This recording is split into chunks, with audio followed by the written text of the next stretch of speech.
It's Wednesday. You know what that means? AEW Dynamite will zoom in live across the world as we bring you our coverage from the fallout from the phenomenal preview this past Sunday was AEW Reveloution as we see what is developed after what has concluded and so much more tonight and what should be another crazy edition of AEW Dynamite. And welcome to our pre-show hype and brief pre-show discussion.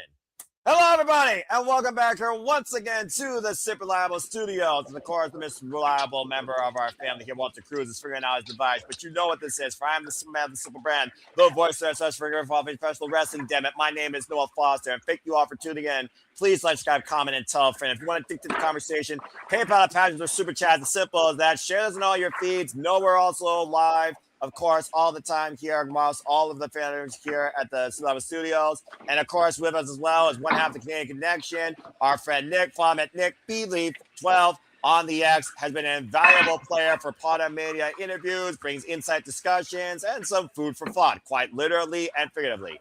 Nick, how are you this fine evening? I'm good, buddy. I'm good, buddy. Just, you know what we were saying off air. We'll talk about it throughout the stream. Just call me the fucking Nostradamus of the SRS studio.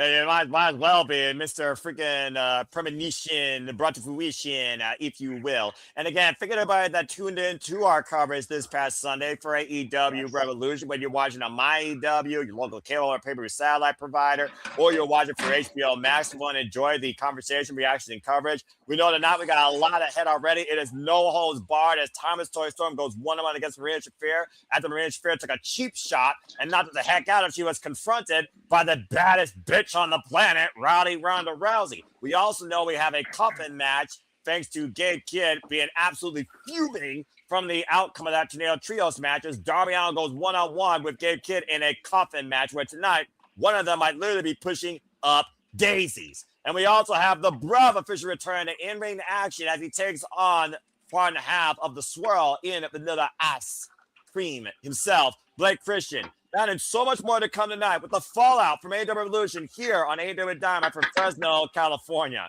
Well, Nick, it's sure to be once again another insane night of professional wrestling delight, 2 hours plus, as now we look towards who will forge a dynasty. With all the returns, all the outcomes, all definitive decisions, and who knows who can mount a comeback and who else might show up tonight. There's no telling how wild this night will be. Yeah, I mean, we got a lot of returns over the weekend, but now we're on the road to Vancouver and on the road to Dynasty. So we got to, we got to make some ground tonight. Well, speaking of making ground, talk about making quick ground is, of course, coming back from double fusion neck surgery. Will Ospreay, the all-lead bruv, is back as he confronted Jon Moxley, who retained the Continental Championship against Konosuke Takeshita. And, of course, we know that Jon Moxley and Will Ospreay, it is currently 0-2 for the brothers. Jon Moxley has been beat him twice in the past, as Ospreay admitted last year at Double or Nothing. With Ospreay's sights set on revenge versus just the Continental Championship, this is a huge major first step coming forward for the bruv, who come back from double fusion neck surgery, folks, might I add, literally 8 months later. It's unheard. Like, he's not human. To come back from double fusion neck surgery, to be doing fucking hidden blades, moonsaults on Sunday is just, this guy's not human. Not human at all. Yeah, we've been talking about how many people, literally, their DNA might need to be checked for what the heck are they made of. And Will Ospreay is definitely part of that conversation. And, of course, last time we saw Will Ospreay, he was literally paradigm shift, not once, but twice, but 3 times inside that crazy steel cage match at Forbidden Door with that narration by Windsor, of course, Mrs. Bruv. Of course, future fiance and wife, and a mother, of course, to his son Harry. But It's one of those things that we weren't sure we were never going to see Will Ospreay again the same way. With so many people that you figured out now recognized by this business, either retired or no longer able to compete due to unfortunate circumstances, such as Big E and Bianca Belair. It's very refreshing to see Will Ospreay back here, but going immediately back into in-ring action after a confrontation, though, I don't know that's such a wise decision coming back so quick from double fusion neck surgery. Yeah, I mean, it's definitely a quick out. to come back from that to already being in a match. I mean, when Toni advertises stuff, he don't miss, right? It doesn't skip out. We're gonna go through the card, but hopefully they set the groundwork starting tonight, because that'll be a pivotal story going into Dynasty.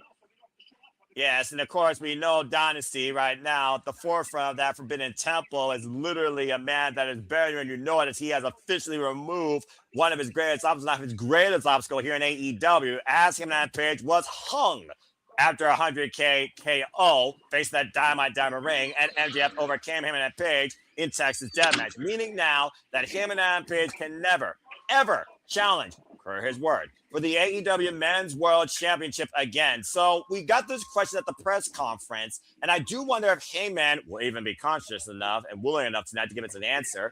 Nick, what is Hangman Page now if he no longer can even be in the picture or conversation for the AEW Men's World Championship? What is Hangman Page in AEW?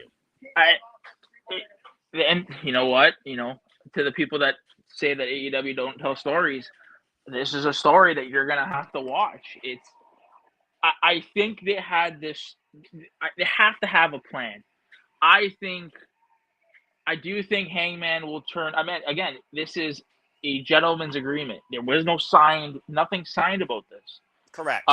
So I'm wondering, maybe whatever story this is was probably, we all know about Cody and how Cody couldn't do it. He couldn't challenge for the World Heavyweight Championship. So yes. I wonder if maybe at the time they had a story, but Cody didn't want to do it, and Hangman is willing to do it. So maybe I think that maybe they're taking that story and kind of giving it to Hangman. So it'll be interesting to see, week in and week out, what happens. I just think after that beating he took on Sunday, if rumors are true, I hope we don't see. We need a break from the Hangman. We need a break. Okay, go ahead. No, like I said, I think we need a break, and this is a perfect time for guys like Kevin Knight to come up. Nick, hold that thought. I actually have some breaking news courtesy of AEW. It appears that Toni Storm has been taken out backstage and is no longer able to compete in No Holds Barred, as Mina Shirakawa and Lufer has found her not the fuck out. So due to these circumstances, Mina Shirakawa is now stepping up in place for Toni Storm in No Holds Barred action. I wonder who could have did that. I mean, it'd be silly not to think that the same person we saw hugging and kissing Marina Shafir making her debut was not the culprit of this. Well, that being said, Nick, it's Wednesday, and you know what that means. We're representing live from Fresno, California, in the same Mart Center, capacity crowd on hand, as this is the fallout from AEW Reveloution, and this is AEW Dynamite. Hello, everybody. Shout out to Brian Danielson, Scarborough, and Tony Giovanni on commentary. Of course, it is Nick Ferrantes at Nick Elite 12, Noah Foster. We are the City Labo Studios bringing you our coverage tonight for AEW after the fallout that has changed the entire landscape, it seems, of All Elite Wrestling. It now moves forward to forge a dynasty as AEW continues where they left off. And of course, AEW Revolution, it was a one-of-a-kind stacked night, Nick. Again, you can attest from the returns and the comebacks to the upsets. It was crazy from the get-go. Oh, yeah. We were riding on a high.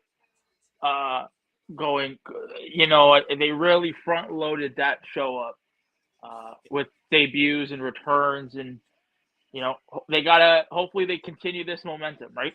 We got Dynasty coming up, so we need to start setting the groundwork tonight, and these next few weeks, let's move forward.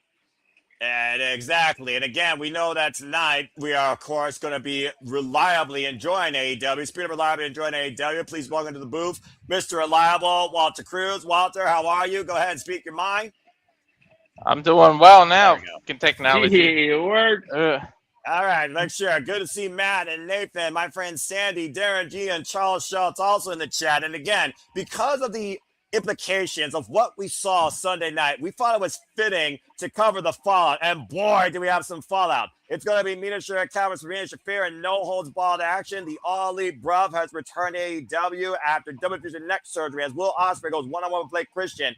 Darby Allin and Gabe Kidd tonight will finally put their rivalry to peace or to rest if we're lucky in a freaking Coffin match. And Dunkzilla, former AEW Trios champion, Mart goes one-on-one with one-third of the new AEW Trios champions. Speedball Mike Bailey. That and so much more ahead tonight on AEW Dynamite. I wonder if we get MJF addressing the match, if we're going to see a number one contender, like who's to step up. If MJF is even going to show up after that crazy-ass fight. Yeah, is he even medically cleared to show up? Is he willing to show up to the hell he went through? Well, it looks like we got to see what's next for Hangman because he can never challenge for the title. So what's next for him? Does he go back to the Trios division? Well, as Nick was about to say, Nick, let me go ahead and hold you there because, gentlemen, let's all right that shit! Sling TV or Max? Sling TV, bruv. And speaking of bruv, the All Elite Bruv has returned home to AEW. And to Nick's point, looks like we're kicking off Will Ospreay versus Blake Christian. I knew they were going to start with that. They get the big pop right off the rip. Well, I mean, there wasn't a bigger pop last night, I feel like, than for Will Ospreay returning, as me and Nick were talking about, much more in advance from double fusion neck surgery. The last time we saw Will Ospreay in AEW was at Forbidden Door at that steel cage match where Jon Moxley literally put who many thought was going to be early retirement on the injured reserve shelf. Yeah, he got the John Cena miracle. He took a little bit longer, but the fact that he came back less than a full year. And about to say, and we saw, of course, Marina Shafir drop Toni Storm like a bad habit this past Sunday Reveloution, and somehow Toni Storm has been literally knocked out unconscious backstage. That means Shafir will now take on the problem in no hold barred action. Yeah, gee, I wonder if Rana did that. I think Nick was thinking the same thing as you, and I'm sure we'll all find out here soon enough. As, of course, we welcome Will Ospreay back into AEW, and there you, of course, see the official graphic if you are with me as well. Whether watching on TBS, HBO Max, your local provider, Mina Shirakawa will go one-on-one with Shafir once again. This will be their second ever singles encounter. Remember the last time, gentlemen, it ended in Mother's Milk. Bell rings are underway, though, for this exhibition, and Will Ospreay's return back to professional wrestling, damn it. It's going to be interesting to see if he, you know, there's a report that he was going to change his style. So I'd love to see how he if he does that or if he's just same old bro. Well, he might have to out of necessity. Yeah, about to say, Nick, there's that time we talk about it. You see the heavy kinesio tape on the shoulder blades in the back of the head and neck of Will Ospreay, that an injury truly changes a wrestler, a human being, forever. It's more than just a mental cycle you got to get yourself out of. It is a physical adaptation because you may not have to go once before like you used to with that high risk style. And we know, again, this is the aerial assassin. We saw how close and dangerous it was when we took on that Sky Twister, nearly hitting the apron on the way down, but not the Death Riders. You know, shout out to Blake in this situation. You know, this is trust, right? This is Toni building trust in one of your stars. To give him this, for Blake to be Will's first opponent coming out of the gate, you know that Toni trusts him. And of course, Blake Christian is one of the newest members to go all lead. And Will Ospreay, of course, is aware that Blake Christian is flipping him off. Oh God! I just chopped the friggin' ice cold flavor off his body. Irish whip reversal, Will Ospreay off the ropes again and again. I do wonder if there's any ring rust on Will Ospreay, who has not been in action since July last year in ring action. Only one way to find out. And Ospreay over the top with a flip, lands on the apron, and drop first on the apron. Cazadora rolled through and double. Whoa! The splash, great innovative offense there by Blake Christian, who's put his name out there, of course, for the ring of our world championship, gentlemen. Yeah, I don't think he changed his style at all, by the way, Nick. And so far, it doesn't seem like it. I mean, the last time I saw Will Ospreay truly change his style was during New Japan Pro Wrestling, when he took a more heavy, aggressive, striking approach as the Commonwealth Kingpin. Ever since returning to form as the Aerial Assassin back at Wrestle Kingdom 17, it's been the Will Ospreay of old, if not a nude. And now we got a renewed Will Ospreay with a double fusion neck after he just big booted Blake Christian out of the ring. How many people hit the ropes as fast as Will Ospreay? You know what? I can say Blake does. Blake is one of those prototypes of Will. So you literally put Blake Christian up there as possibly somebody that could follow in Will Ospreay's steps to a degree in his career? Yeah, I think so. He's got all the tools. It's a bold take. I mean, it sounds like you're going all in. It's one man, Frostberry flop. And of course, folks, you can go all in this year when AEW goes all in London once again from the Computer Professional Wrestling Wembley Stadium. The pre-sale is now live. Get your tickets today. And of course, we'll be covering that here at the Super Reliable Studios. AEW's biggest show of the year, Wembley Stadium, AEW All In. Now Blake Christian working the head and neck of Will Ospreay against the barricade. And look at the double stop. The Bruh back in the injury. Thankfully, gets out of the way with the forearm. Spraying off the barricade. Pit Cheerio with the phenomenal forearm. Springboard. Again, so much more to come tonight. So much what is. AEW Women's World Championship. Fekla, of course, overcoming Chris Statler. 2 out of 3 falls. Springboard, phenomenal forearm. Condensed by Will Ospreay. Now on the cover. Hooks the far leg and gets a 2 count. So far, no signs of wear, tear, fatigue, or fear, guys, on Will Ospreay at all in this match. No. He's looking like. I mean, there's always that fear, right? Well, there's always that fear, right? That like I said, this is Toni trusting Blake to try to be as safe as you can, and go out there and work, right? We know Blake people Christian's coming off a long injury like that tend to question themselves, and the fact that he can come back like that and don't have doubt says a lot of character. Yeah, but again, it's the mental and the physical battle. Which one is Will Ospreay facing more right now is the real question. And really, we don't know that because we're not in the ring and we're not Will Ospreay. Blake Christian right now in control. And imagine what it would do with Blake Christian's career to beat Will Ospreay on his comeback match. We're talking about a former IWGP World Heavyweight Champion, United States Champion, Rev Pro Champion. You name it, Will Ospreay's done. He's already been AEW International Champion here in this company alone, not once but twice. His stock would rise. Woo. Tremendously. Also coming tonight, the Death Riders, Wheeler Yuta and John Moxley will be going up against the Bang Bang Gang in tag team action. Rock Hard, Juice Robinson, and A Stars. We will also hear from Swerve Strickland regarding his win against Brody King and the return of the cleaner, Kenny Omega. Walking some Zaguri, Irish Whip, handspring, corkscrew kick. How the hell does Ospreay do that? I don't know, pure athleticism. No signs of ring rust. Rolls in the cover, hook the near leg, gets a 2 count. Again, Ospreay is just fucking amazing. Ooh, definitely. I don't think he's lost a step at all. Now hoisting up Blake Christian. Oh, God. X-Plex release. Also the coming tonight trios match. Kazuchika Okada and Roppongi Vice taking on the Young Bucks and the new AEW National Champion, Jungle Jack Perry. Step up double stomp by Blake Christian as Will Ospreay rolls to the outside. Now Blake Christian again up and over. Looking to continue the offense. Running off the apron and sliding in for the DDT tornado variation. Again, working over that head and neck. The focal point right now of Will Ospreay's comeback. Springboard. 450 connects. Cover. 2 count only. Anybody notice the ring mat? Yeah. Elite Wrestling Logan. Oh! Every move. Again with the cover, deep hook of the leg, and a 2 count. Every move to the neck and head area just makes me shiver. Yeah. No, the reason why I say that is because it seems like AEW has gone under another logo change. Because remember, it just said AEW, right, on the mat. Now they have the All Elite Wrestling on it, too. Well, it's almost like a clean, pristine, fresh start for AEW and what it truly stands for. Beyond the fact they say this is where the best wrestling, you could argue that till the cows come home. Looking for a slice spread out of the corner. Ospreay able to escape. Full Nelson applied. Went for the hook kick. Like Christian ducks underneath. Waistlock applied. Back elbow strike. Went for the heel kick. Bang! Step up knee strike by Blake Christian. Good grief. And up and over with the slice spread. It could be related to their count only.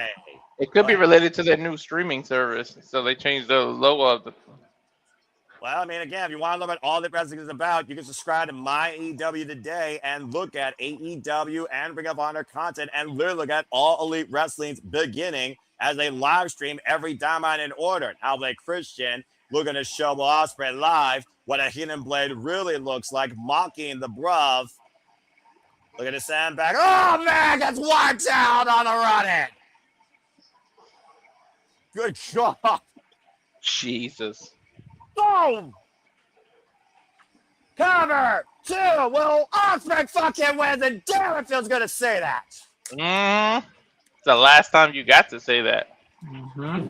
I can't tell you last time I got to say that. It's singles action nonetheless, and a fine return to form for the All Elite bruv. At the spinal fusion neck surgery, Will Ospreay returns to AEW in fine fashion to in-ring action, overcoming Blake Christian. Again, it's still a little early to judge. Gotta give Blake credit. Made him look good. Yeah, no doubt about that. It looks like Ospreay's got a mic. Let's hear from the bruv. Yeah, we blame missed him too. I don't know a person who didn't. Right. Let's see what we got to see here. You know, the microphones even have the All Elite Wrestling logo in full with the branding. It's got to be the My AEW thing. Yeah. Well, again, Sky today.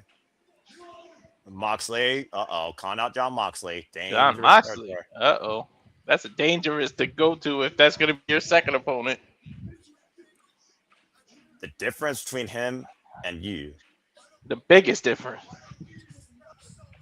I don't need a weapon to snap someone's neck. I do it with my bare fucking hands. Damn. Okay, so he is the weapon. Damn. Can anyone say revenge? You know, I know Ospreay's brave, but at the end of the day, we know that John Moxley has a militia that literally follows him everywhere he goes. This may not be wise. Since when does it say his name and he appears?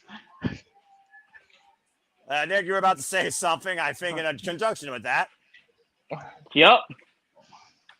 Because here comes John Moxley and Willa Yuta, who are in tag team action. And again, like I said, John Moxley was the one that took Will Ospreay out in the first place. And of course, we saw this past Sunday, John Moxley continue to hold on to the Continental Championship. Oh, shit! And Ospreay attacked! Bro! I mean, again, when you literally were put on the injury reserve, figuring that you couldn't do this again, why would you not go after that man with the fury of 10,000 gods? Damn! The one person that Will Ospreay has yet to beat, by the way, the one person he's been longing for revenge more than anyone else in this world, and now Will Ospreay is actually it again with the Continental Champion. Ospreay enraged here. Now, Moxley, I don't remember seeing a side of Ospreay like this. Oh my God! Oh man! The bastard pegged with a boot right to the face and the bridge of the nose. I mean, again, and right now, trapped in the brutalizer, and this is not great for Ospreay's neck and shoulders. This was the danger I was talking about before, folks. And big concerns right here. And again, I do want to do Ospreay come back prematurely. Now officials and security trying to break the bastard's grip. And you got to remember sustains further injury. And you got to remember what's Moxley's finisher, a paradigm shift that all the impact was on that neck and shoulder. Double underhook DDT to your point that literally collapses your vertebrae on your head and neck. And Ospreay might have far worse right now than a stinger right now. You see the way he's clutching right now, his shoulder. Again, to Nick's point, adaptability is key. There's duality right now. Will Ospreay, yes, he still has the speed, but can he still deliver that same fury and offense that we know him for with the injuries coming back from? And Pop might have further exaggerated it.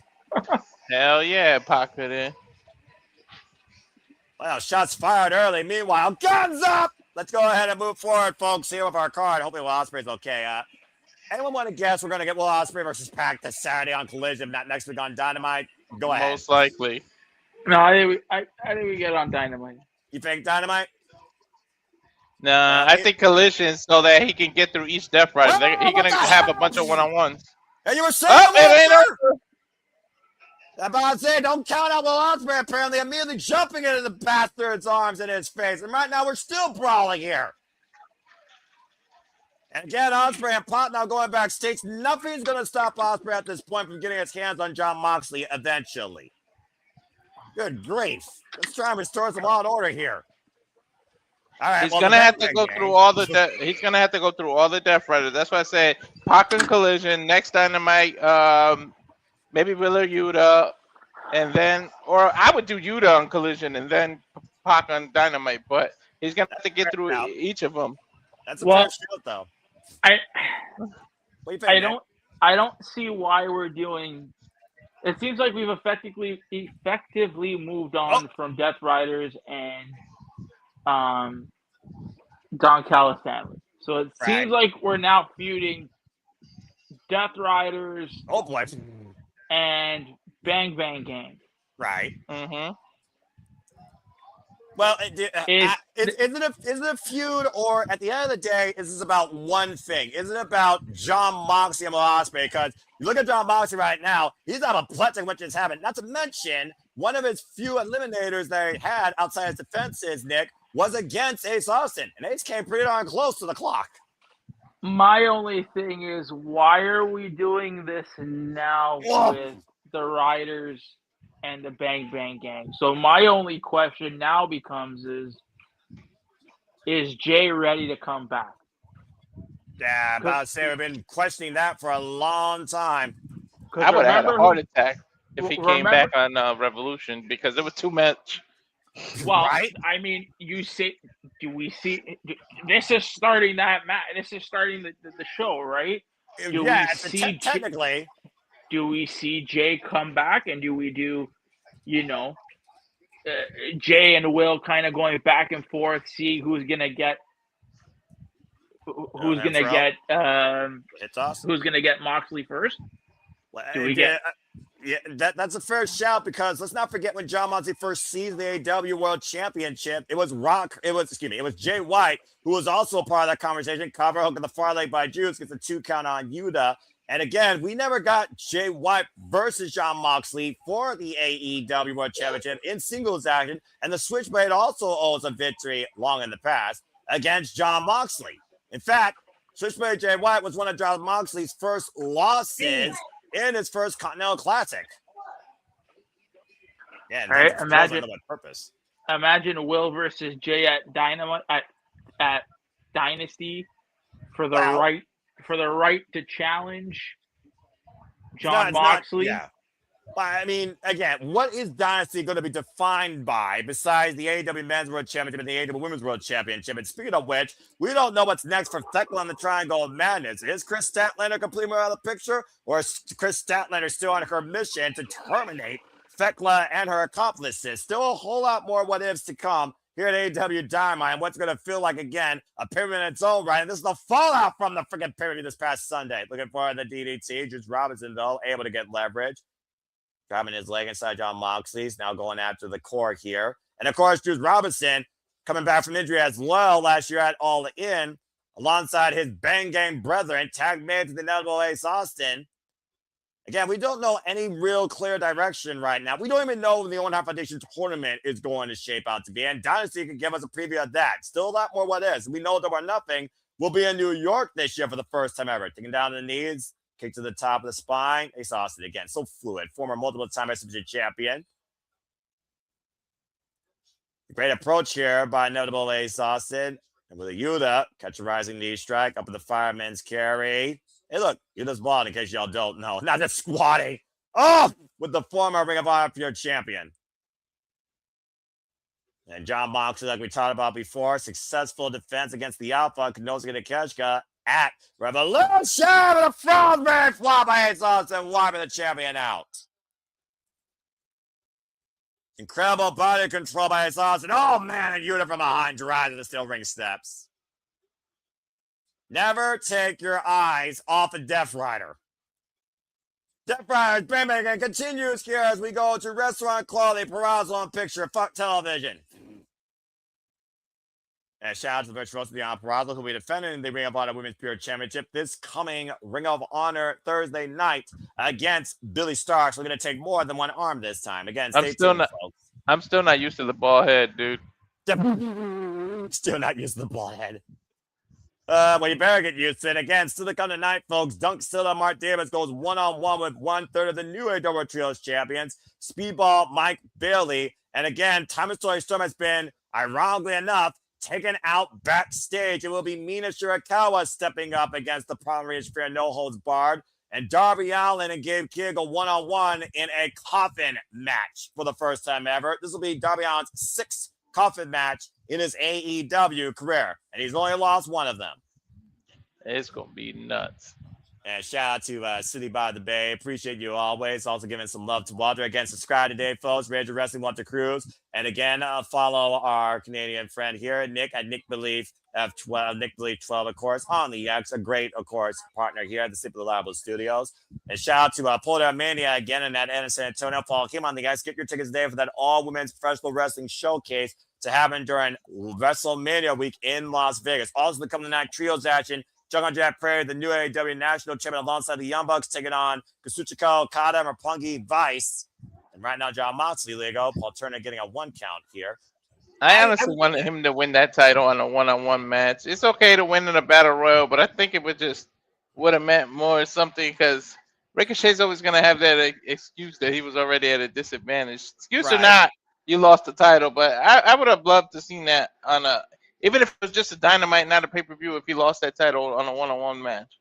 I can understand what you mean from that point, but the way I see it is this. Jungle Jack Perry has been on the hunt for this road to his own redemption. And it happened, ironically enough, in a building that he grew up watching wrestling with his father, of course, now passed away, late great Luke Perry, of course. And in front of his family, it was a fitting story to this saga that's been going on with Ricochet, honestly, since he won the damn title last year, ironically enough, in a casino gauntlet. So to lose it in a multi-person match versus where he won it in one under a different name, I think it's very poetic that the person that took it was Jungle Jack Perry.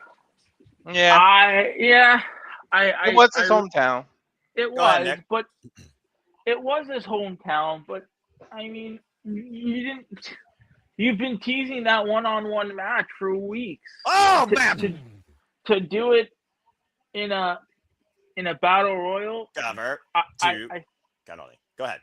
I think it was just, you did it to get everybody on the show, and sometimes that's not a good thing. Well, it's always that mixed bag when you put everybody in something and a few people in something. But context is key, and if nothing else, we're going to see Jungle Jack Perry and his Jurassic Express now literally give us a tour, who knows where, with the AEW National Championship. And it all starts tonight on Dynamite. Keep in mind, that National Championship is defended everywhere in any company that works alongside All Elite Wrestling. We saw how many times Ricochet defended it in and out of AEW. And right now, he's also in a world of trouble with the arm hammerlock between John Moxley and this sleeper hold of sorts, this submission being applied. Crossface. Go ahead, Nick. They're doing him favors. I'm about to say, don't choke on your food, bro. But Ace Austin almost choked out there, but was able to get to the ropes to force the break. I do hope we get a rematch. I do hope Ricochet comes out and says, you didn't pin me. Because I think that's a good rivalry to have. That's fair. Yeah. I'm sure, again, I hope Toni has plans, and I hope just have fun with this. I think, to your point, Nick, I think Sunday proved to us there are contingencies for many, many, many, many different directions of talents here in the AEW roster, way beyond that Battle Royale. Blackjack Battle Royale, excuse me. It's still gonna be fun because we might even see Jack Perry in New Japan, CMML. Like he's that title is meant to be defended in different companies, so it's gonna be fun. He has the lucha style to do it in Mexico. He can wrestle in Japan, so it will be fun. And the juice has been let loose. And to your point, Walter, not to mention Maple Leaf Pro could be part of that conversation. We'll be covering Global Wars. Bring up on Maple Leaf Pro later on this month, where we have Marinello and Ian Riccaboni on commentary alongside Don Callis. What a freaking panel. I can't wait to hear Marlo call wrestling again.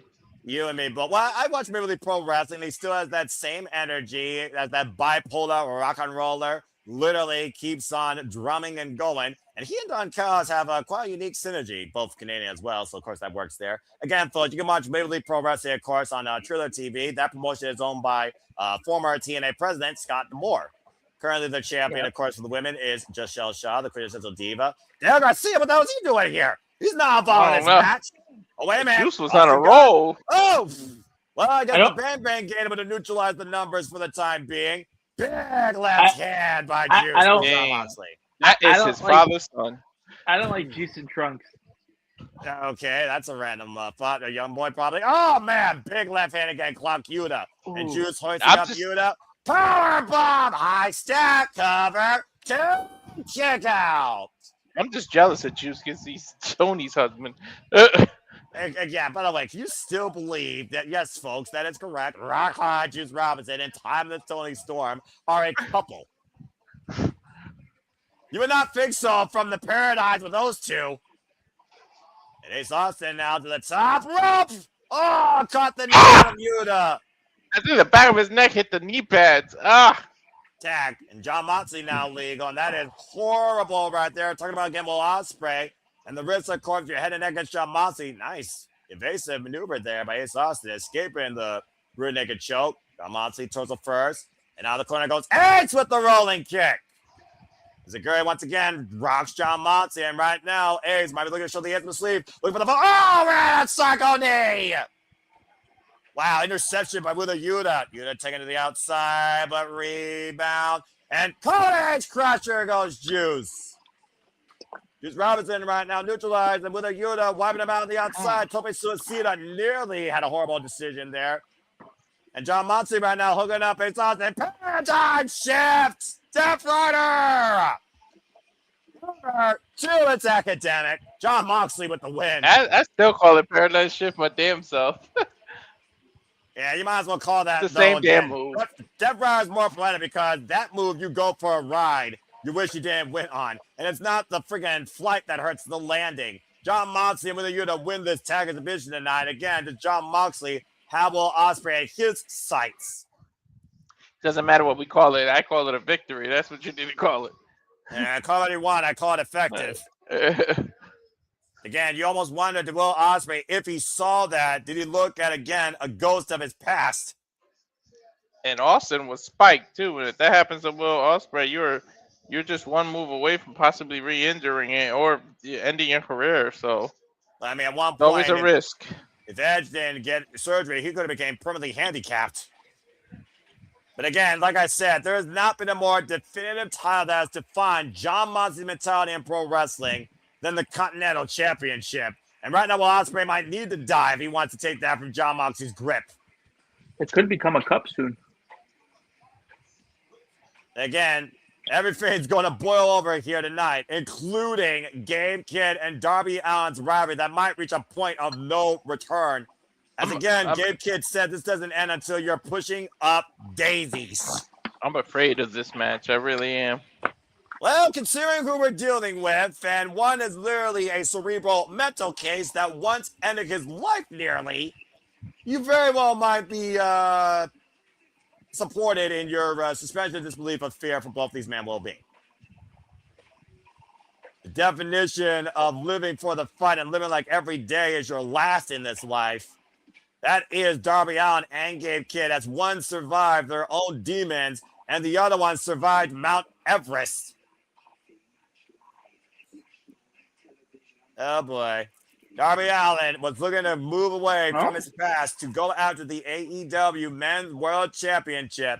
But Gabe Kidd will stop at nothing till Darby Allin is literally taken out of his existence. 7-7 is going to be our main events. Uh-oh. Speaking of. I was going to say, I don't think that's our main event. You don't think so? I don't think so. Oh, shit, you're right. What's up next? Oh, Lord, as we go to full-on commercial break. Fuck television. Does anyone want to read their last rites and give their final thoughts towards this match? Nick, I'll go to you first. Oh, boy. If this is not the main event, then what are we main eventing with? Good question. Probably MJF. The Bucks? Well, I mean, Kazuchika Okada on the other side, but also the aspect of Toni Storm mysteriously taken out right now is the big what-if angle of who did it. Then again, we are in California, not too far away from Los Angeles, where a certain person going to fight Gianna in May. I'm just saying, just saying. But again, Walter, though, to your point, though, what the fuck is it going to take to put one of these two men in a coffin? I don't know, but we might be just a few minutes away from a funeral. Yeah, I'm about to say, someone read their last rites. Again, like I said, Darby Allin, though, again, guys, he's defined every coffin match in AEW's history. And he's only lost one. Remember, the one he lost was literally going to be put in a body bag, knocked out with a knee on the other side of the world by freaking former negative EVP follower Jack Perry, who tried to light him on fire, might I add. Yeah. Dude, what hasn't Darby been through? I just saw that. I just am watching the timeless Toni Storm beatdown. Yeah, Wow, about to say. Like bleeding. Yeah, she was literally knocked the fuck out, dude. You want to take a guess who did it?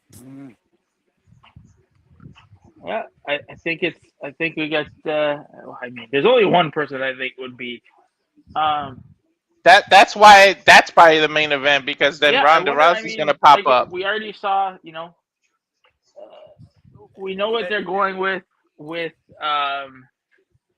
Mox and Ospreay. I wonder what else they are going to. What else are we going to set up for Dynasty? Right, because again, a lot of what is, like I said, this is the reset. We're starting back from ground zero. Yeah, and you got 4 weeks, right? So exactly. Let's kind of get the wheels in motion of what we're gonna do, right?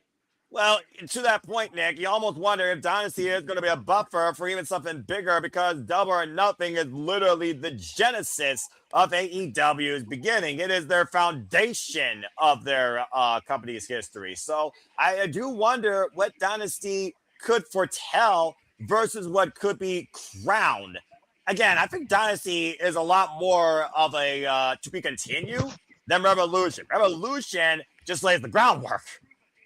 And we know, look, Rousey is training for an MMA fight. She's not going to leave the state of California. The fact that both these shows were in Cali, one in LA, one in Fresno, she's probably still there because she don't just get taken away from her training camp. So she can pop up tonight very easily. Well, speaking of who's back here and who's still here in AEW, let's hear from Kenny Omega. Well, roll the dice. Yeah. Right there you are. Take him risk. You still talking about Swerve, dude? He already proved it's dangerous. I'm sorry. He beat you, bro. Got nothing to fear. You against me. One more time. For everything. Winner. Because no one contender. Interesting. So Kenny Omega calling out Swerve Strickland for one more match to determine AEW Men's World Championship number one contendership. With all this, you've already done it on Dynamite. That I think you need to build for a pay-per-view Dynasty. That has to be a Dynasty match. Well, the ball's in Swerve's court because, to your point, Swerve Strickland has already beaten the man one-on-one emphatically. But we all knew after that aftermath, Kenny Omega was not going to leave this behind. And hopefully, this Coffin will leave one of these two men left behind in this rivalry as we get ready for this Coffin match. And folks, this is Darby Allin's 7th Coffin match in his career. With all this world's most dangerous talk and all this, anybody want to see them go one-on-one and then if we're getting that Dynasty, I don't know, but I want Ken Shamrock to be the special guest referee. He's the world's most dangerous man, is he not? I don't know. Well, I'm about to say who's more reckless might be the question. As Darby Allin just trying to hit and run, and Gabe and Darby Allin are not having a parking lot fight, but are they fighting over a fucking car hood after powerbombing Darby Allin here? Yeah, he's choking him out in the hood already. Yeah, oh my guys! Gabe Kid literally yelling at him. It's time again. Which one of these men is more of a freaking psycho at this point? I don't know, but I'm afraid because there's your guess is as good as mine, buddy. They're both equally fucked in there. Is he gonna light him on fire? What the fuck is that? That's chloroform. He's chloroforming it again. Remember, he did that in Philly where he literally dragged him behind a damn car, damn truck, and a body bag in Philadelphia. Yeah, but you got to remember, he just got dropped off. Is that Jeep far away? Like, I don't know, but okay. Well, Darby Allin has officially put Gabe Kidd in the back of his fucking car. In the trunk. In a Lincoln. What is that, a Lincoln? Yeah, in the trunk of a Lincoln. Okay. Well, there's nothing luxurious about this. I fucking love Darby. I think that Jeep's going to come and sideswipe it or something. Darby Allin right now on the move. Oh my God! What the fuck? Stunt guy. Just literally up the car on 2 wheels and turn it upside down. And he was still in the trunk. And you're still in the car. Shit. What the fuck is wrong with Darby? He just climbed out. Again, the man's going to live every day like it's his last, because that's what AEW has given him, freedom. Surviving his father nearly killing him when he was 6 years old. There's nothing that this man won't put his body through. You did yourself a disservice, though. You got to put this man in a coffin, not the back of a trunk. Well, if nothing else, Gabe Kidd might be out cold, because you got to imagine he was bouncing around in that trunk on impact. As I was saying earlier, folks, the trunk just, there's a, I don't even know what to say. He popped the trunk and this dude is just out. Yeah, the first Coffin match Darby Allin had was in 2012 against All Evil and Page, followed against Andrade, Brody King, a tag team Coffin match, and All in London 2023. The last Coffin match that Darby Allin was involved in, he's actually freaking 4-2. He lost against John Moxley at All Out 2025 last year. I was there. From a trunk to a chest. Oh, I remember that Coffin. Hey, honey, you remember the Coffin match? Are we going to have a Coffin match at this point? Like, seriously. No, we went from a trunk to a chest. I hope that was near the arena because you damaged your vehicle. This is a long walk, if anything. Well, hey, they're employed by State Farm, right? Well, now we don't know where Darby Allin and Gabe Kidd are. So, again, I don't know. I don't think anyone in their right mind. You're afraid of this for a reason. And they're trigger finger. Wait a minute. Are they here? No one would ever insure. Yeah, they are. They're in the building. So that was near the building, to your point, Walter. As Darby Allin is literally stage crate rolling an unconscious Gabe Kidd to the ramp. Well, to be fair, they probably pre-taped that other part, and then now they're doing this.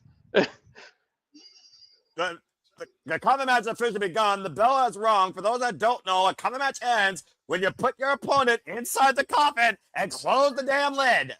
This might be the shortest Coffin match in history because Gabe Kidd is out. Yeah, literally, Gabe Kidd. I mean, again, he literally was part of a blind car wreck. Now, Darby Allin with a skateboard. I don't know if Nick's phone's exploding. Nick, you all right, bro? What happened? Walter, speak. Yeah. Okay, I can hear you. Okay, before I couldn't hear you, that's why. Okay, weird. The technology, guys. We're live, pal. Anyway. Wait. Is that a straight jacket he just pulled out of there? Yeah. Straight jacket, skateboard, and we got a steel chair. This is not going to end well He's for you. He's already out. What much more do you need to do? He don't give a fuck. He wants a definitive end, and it takes more than that. Remember, Gabe Kidd was once in a psychiatric ward, believe it or not, folks. I mean, I can't see Clark and what's his face not come out. Yeah. Yeah, that's a good point, because we know that Gabe Kidd, he's got dogs. Who knows if the dogs are in the who knows if Well, the dogs... you gotta assume that it was Finley and them that dropped them off in the Jeep. You bring up a point. Well, right now, Gabe Kidd is trapped inside a straitjacket. Only Darby Allin would know how to literally tie up one of those. Darby is diagnosed him as psychotic, and he needs to be in a padded room. I would laugh if somebody opens up that case and fucking David Finley's in there. Yeah, somebody's in there. Oh, and a low blow as his legs was free. And driving Darby head first the steel ring steps. Oh, he hit him right in the little Darby's. Ugh. But it's saying it looks like a Gabe Kidd's head split open. Just over the right eye. And wait, he could take that back off because you're in a straitjacket. You're supposed to wrap your arms around so they can't move their arms. That's a Darby good point. screwed up. Yeah, Darby Allin didn't do that. He didn't fully restrain Gabe Kidd, and he might pay for it. Gabe Kidd was fucking mental. I'm telling you, I need to see Darby in a padded room match. Just make it up. Just do it. Walter, I fear that Gabe Kidd and Darby Allin, and Darby's been busted wide open, folks. I repeat, Darby Allin's been busted wide open. I fear that Gabe Kidd and Darby Allin would find a way to destroy each other in a padded room. Just do a cinematic. I'm going to put it on X. Somebody put it. You need to do a cinematic straight padded room match or a straight jacket match or something. A sane asylum match. Yeah. A literal asylum match. It's the Coffin. I think that's the only Coffin, by the way, at ringside. Again, pushing up daisies. Darby's hands right now stuck on the inside of this pre-made Coffin. Oh, God! He's smashing his fingers. This little piggy, they all got scored. As this Coffin match continues in Restaurant Claudia, Brazil Picture. Fuck television. Stay tuned, folks. This is going to get more blood in the world's end. I was trying to say crush and squish at the same time, and I don't know what word came out. and Walter's brain's more broken than Gabe Kidd, and that's scary. And right now, Gabe Kidd. Remember how bloody and violent this got at World's End under a normal match stipulation, folks? I'm just saying. Bro.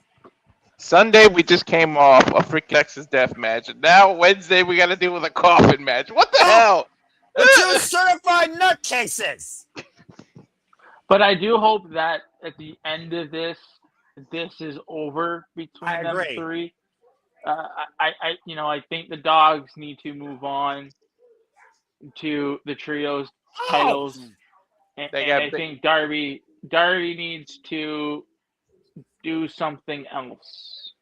Well, remember, Nick, what Darby wanted to do. Gabe Kidd's the one that started this. Darby felt like I beat every Death Rider. I can finally move on. He wants to go after the AEW World Championship. And let's not forget the last time that MJF and Darby Allin faced each other one-on-one. It was a headlock takeover at Full Gear that defined, might I add, their only ever singles match.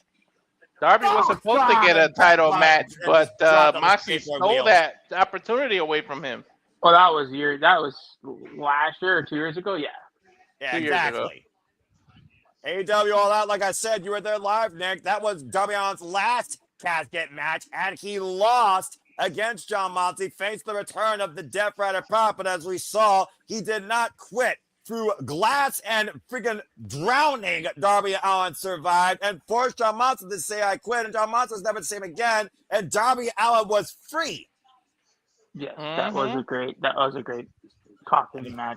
Yeah, Wrestle about to say, you would know, mister. I was there live. Lucky, damn it, lucky. And again, Gabe Kidd right now making Hannibal Lecter look sane.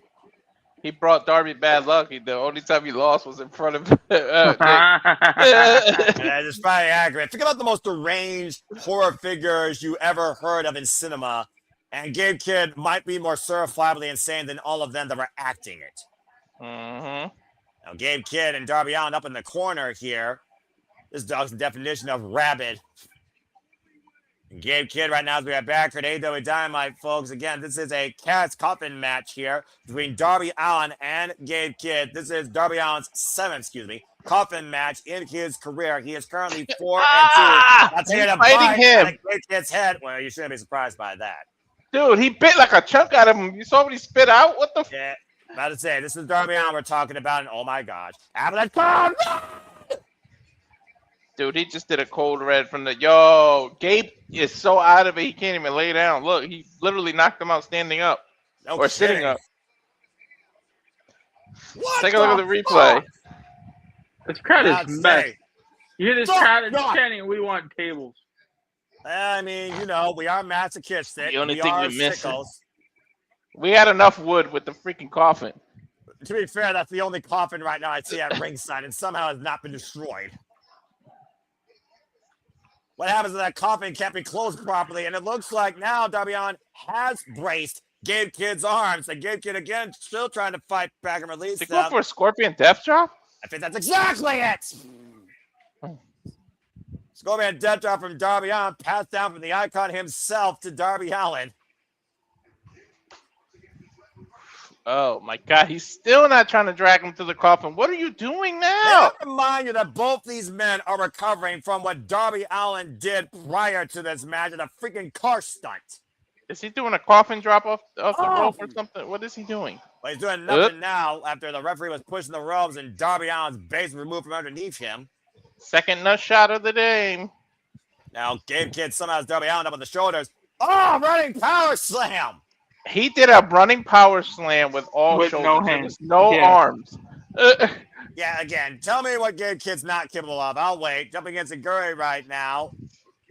Somehow AEW. Gabe Kidd just keeps finding he lives for the fight. We know that's Walter. We covered him and freaking Kenny Omega at Wrestle Dynasty last year. Dude, I swear I was watching AEW, not GCW, man. Between Sunday and this, sheesh. I'm about to say. Again, right now, Darby Allin needs to find a way to quickly turn this around. Good to see Papa Gino again. What's good, brother? Again, folks, subscribe to the Papa Gino and go check out our predictions post-mortem that we literally did prior to this stream. And now Gabe Kidd, Darby Allin. This wood's going to be red in a minute. And I'm about to say, right now, I don't know if that wood's been fine sand or splintered removed. And again, by the nose now of Gabe Kidd. The Savage will not die. Neither of these men will. Freaking Nick went all out last year, and these two fucking psychos going all out tonight in this coffin match. Jesus, he anywhere you can bite, he bit already. The head, the nose. Again, this match does not end until one man is inside with the lid slammed shut on their entire body. Oh, God, he's got his skateboard. Gabe came out and said, oh, and it's in the midsection. Oh, God, and well ain't over the back. And Gabe Kidd is at a disadvantage. He has no arms. He can't put his hands up, nothing. Yeah, there's no protection. No. Coffin But drop. this is what I'm saying. I wonder. Oh, You Go ahead, Nick. have to think that Connors and Finley are there. No. yeah. Like, they literally dropped him off. Well, do they sense urgency here at this point, or do they sense weakness? What are the dogs about? Again, what's their MO? Bring gold or bring bodies? Yeah, but Gabe could have told them, stay away. Let me handle this. Yeah, that's very true. Gabe is a very prideful man, as we know. Single leg kick creates separation between Darby Allin and Gabe Kidd. That's again, a Gabe, freaking folks, is still understatement, trapped Darren. in a straitjacket. That's accurate, Darren G. Oh! The belt taking out the legs of Gabe Kidd. That studded belt. Oh, no. And Darby Allin right now looking for that Lope. Bullet jump into Cena. And that's it. That's it. Oh, shit. He toped him right into the coffin. Wow. Okay. Definitive finish right there. At least there's a breathing hole. That battering ram, Darby Allin literally rammed Gabe Kidd into that coffin and closed it shut on impact. I'm scared Take a this look at ain't the replay. over. I'm scared this ain't over, Noah, because the coffin is completely wood. I feel like he's going to set it on fire. Look, let's not give ideas. We're in California. They have fire restrictions, and Gabe Kidd was the one to ask for this. I must remind you all of that. You know, Darby Allin, though, has to have some sense of relief in his crazy muddled mind. These two little monsters here. Where do you go Tearing from each other here? apart. Well, You let's can't find go- out, Nick. Darby's got a can't- mic. Why? Why are they giving this man a mic? Okay. Maybe Okay. we're finally free. That's Okay. what Darby's got to say. Dude, he can barely move his hand. So that's where we're going. Okay.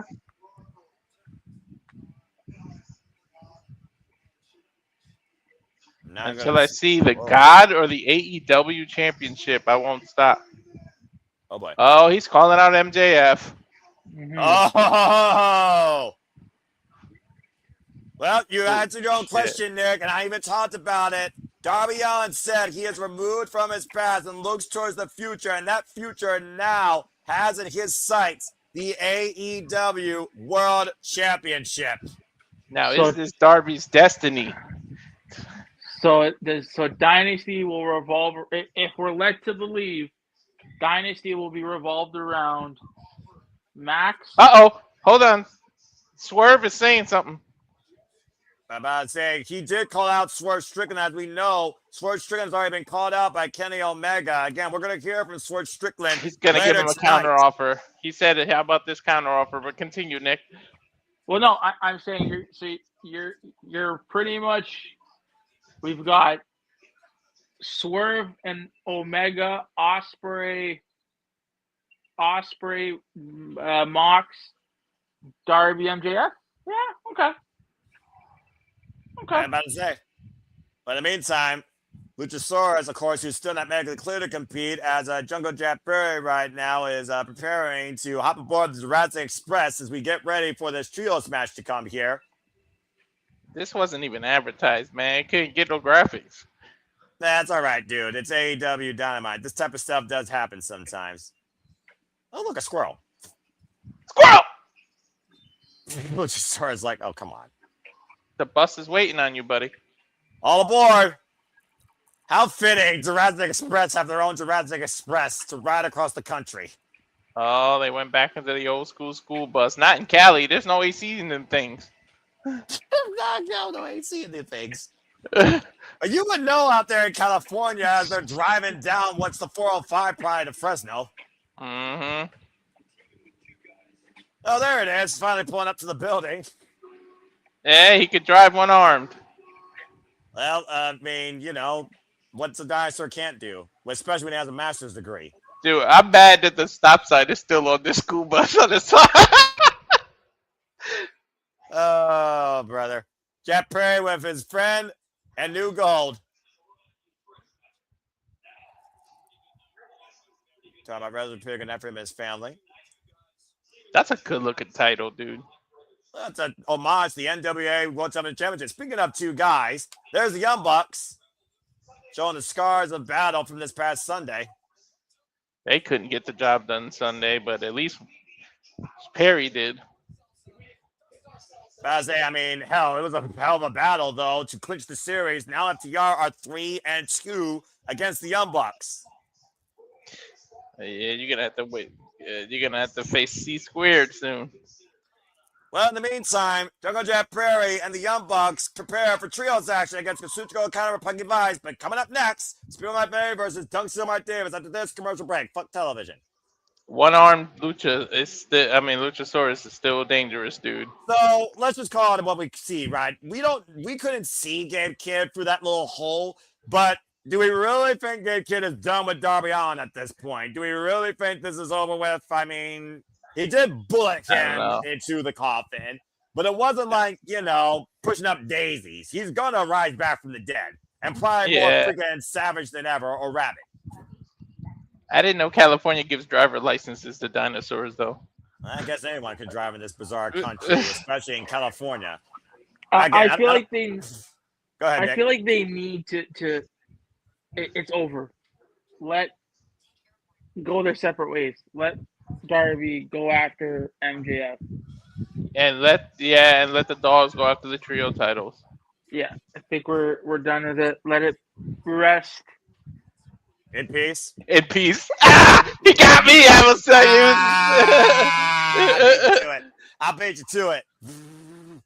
But Nick, you heard what Darby Allin said. Clearly, he wants to go after the AEW World Championship. We talked about his long-term history with MJF that went hugely in hiatus. And he also called out Swerve Strickland. And we know that Swerve and Darby, those two are the definition of dangerous in AEW. And Swerve obviously wants to go after the title as well. And Kenny Omega with a counteroffer here. This could result in a triple threat.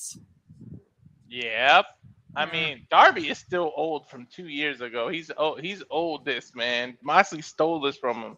That's fair, to be fair. You're saying like he stole like a whole year of Darby Allin's life, it sounded like. Yeah, man. Yeah, it was supposed to be Darby that get that title shot, and then freaking Moxley comes along. Yeah, And freaking driving him down a flight of stairs.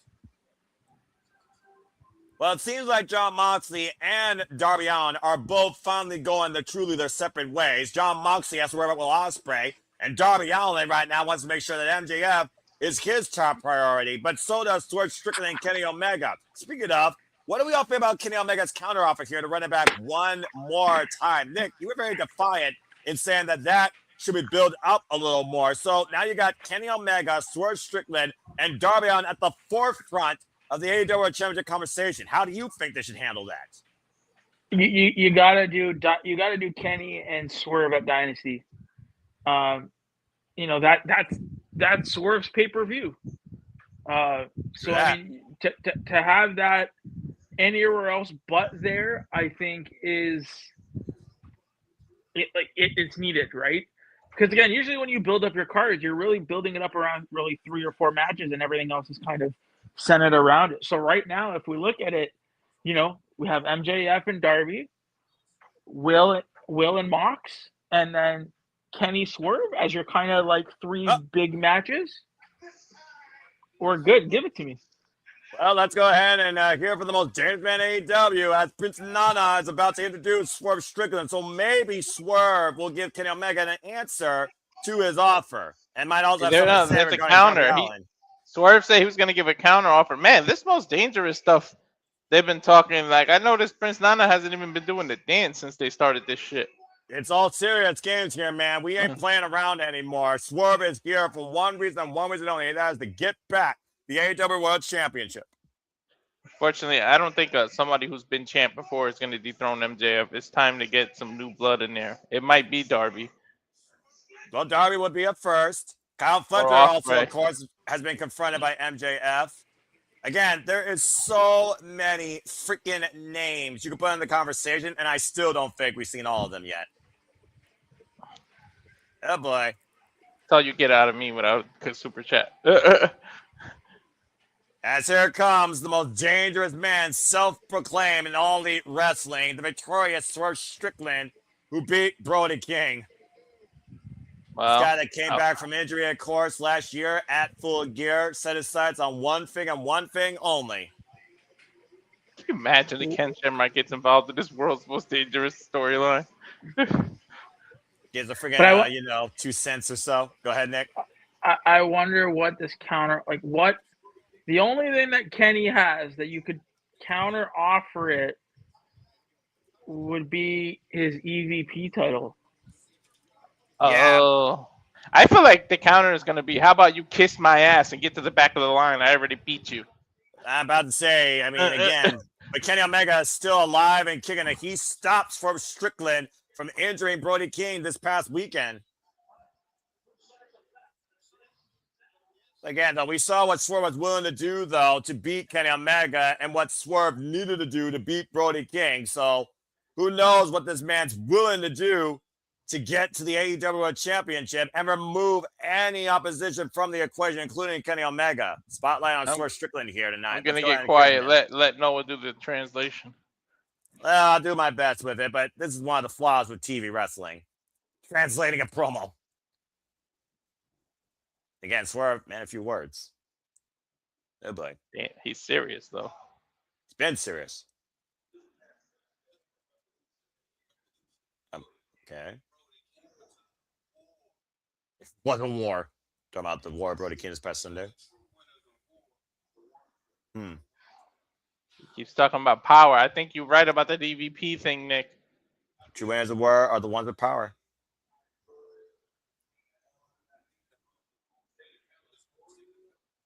Candy for you. Of course, he enjoyed being Brody King from his home state. Like I said, City Bars Wrestling Academy.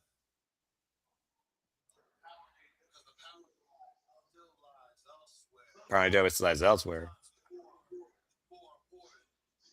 I Does Power think still Nick. more point in the championships? Yeah, I think Nick's on to something. Yep. I swear. I know I'm ahead, but I did not see this coming. Talking about dealing with Power when he was trying about independence. Developmental. Yeah, I wonder what he's talking about there.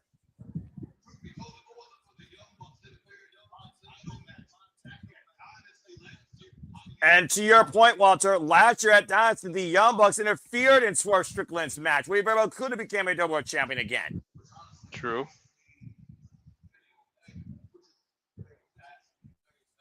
Getting Mega very fascinating. I mean, that's me. I don't even know if I could contender. Huh.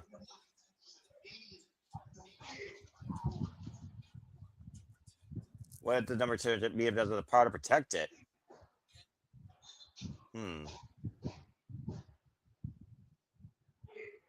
Kenny Omega's name coming out of Swerve's mouth. What are you thinking, Swerve? Yeah, I think Nick's on to something. He's thinking of 3 letters. EVP. You don't have the leverage in this. Call me the Nostradamus, I swear. Makes no sense. Taking it to get nothing for it. There's one thing you have to do with me. And that is your power. Uh-oh.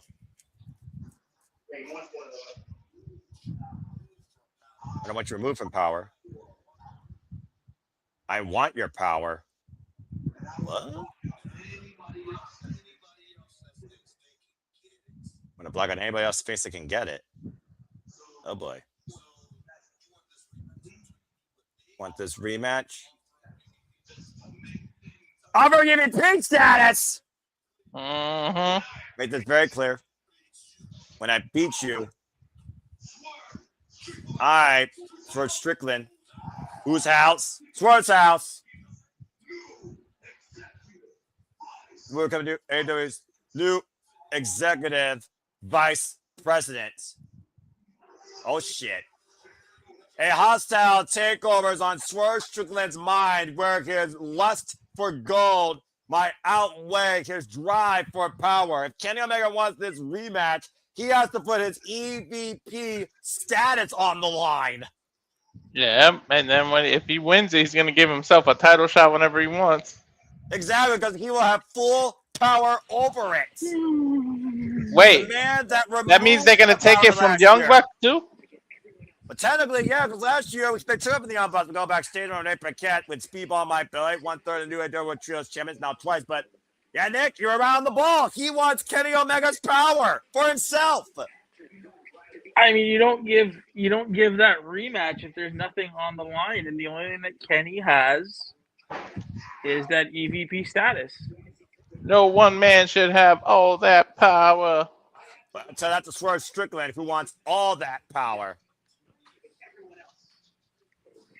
I mean, there you go. So I mean, if you're building Dynasty around, that's big. Talking about Kenny Omega, who became all elite to work at this point. Feel like Ben actually delivers a pretty darn good, motivating promo when you actually let him speak.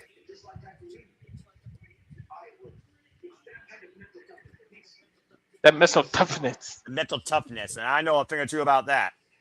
A lot of momentum, though, on the side of Speedball Mike Billy after they beat the Don Callis family. Speaking of, we get ready for singles action here with a guy that has really been impressive since returning from the injury.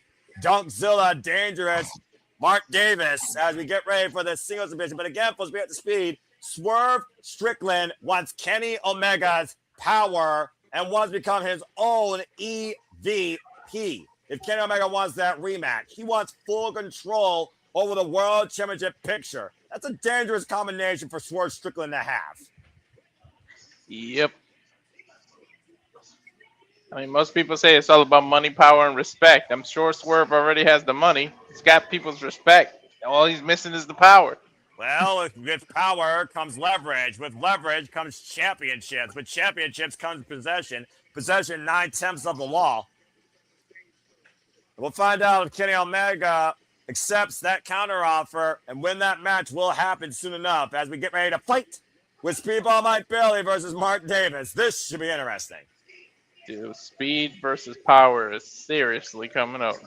And of course, we are talking about 1/3 of the new AEW Trios champions alongside Mystico, as Mystico made history, not only becoming all elite, but also now a Trios champion in both CMLL and AEW. Just be now 2-time AEW World Trios champions.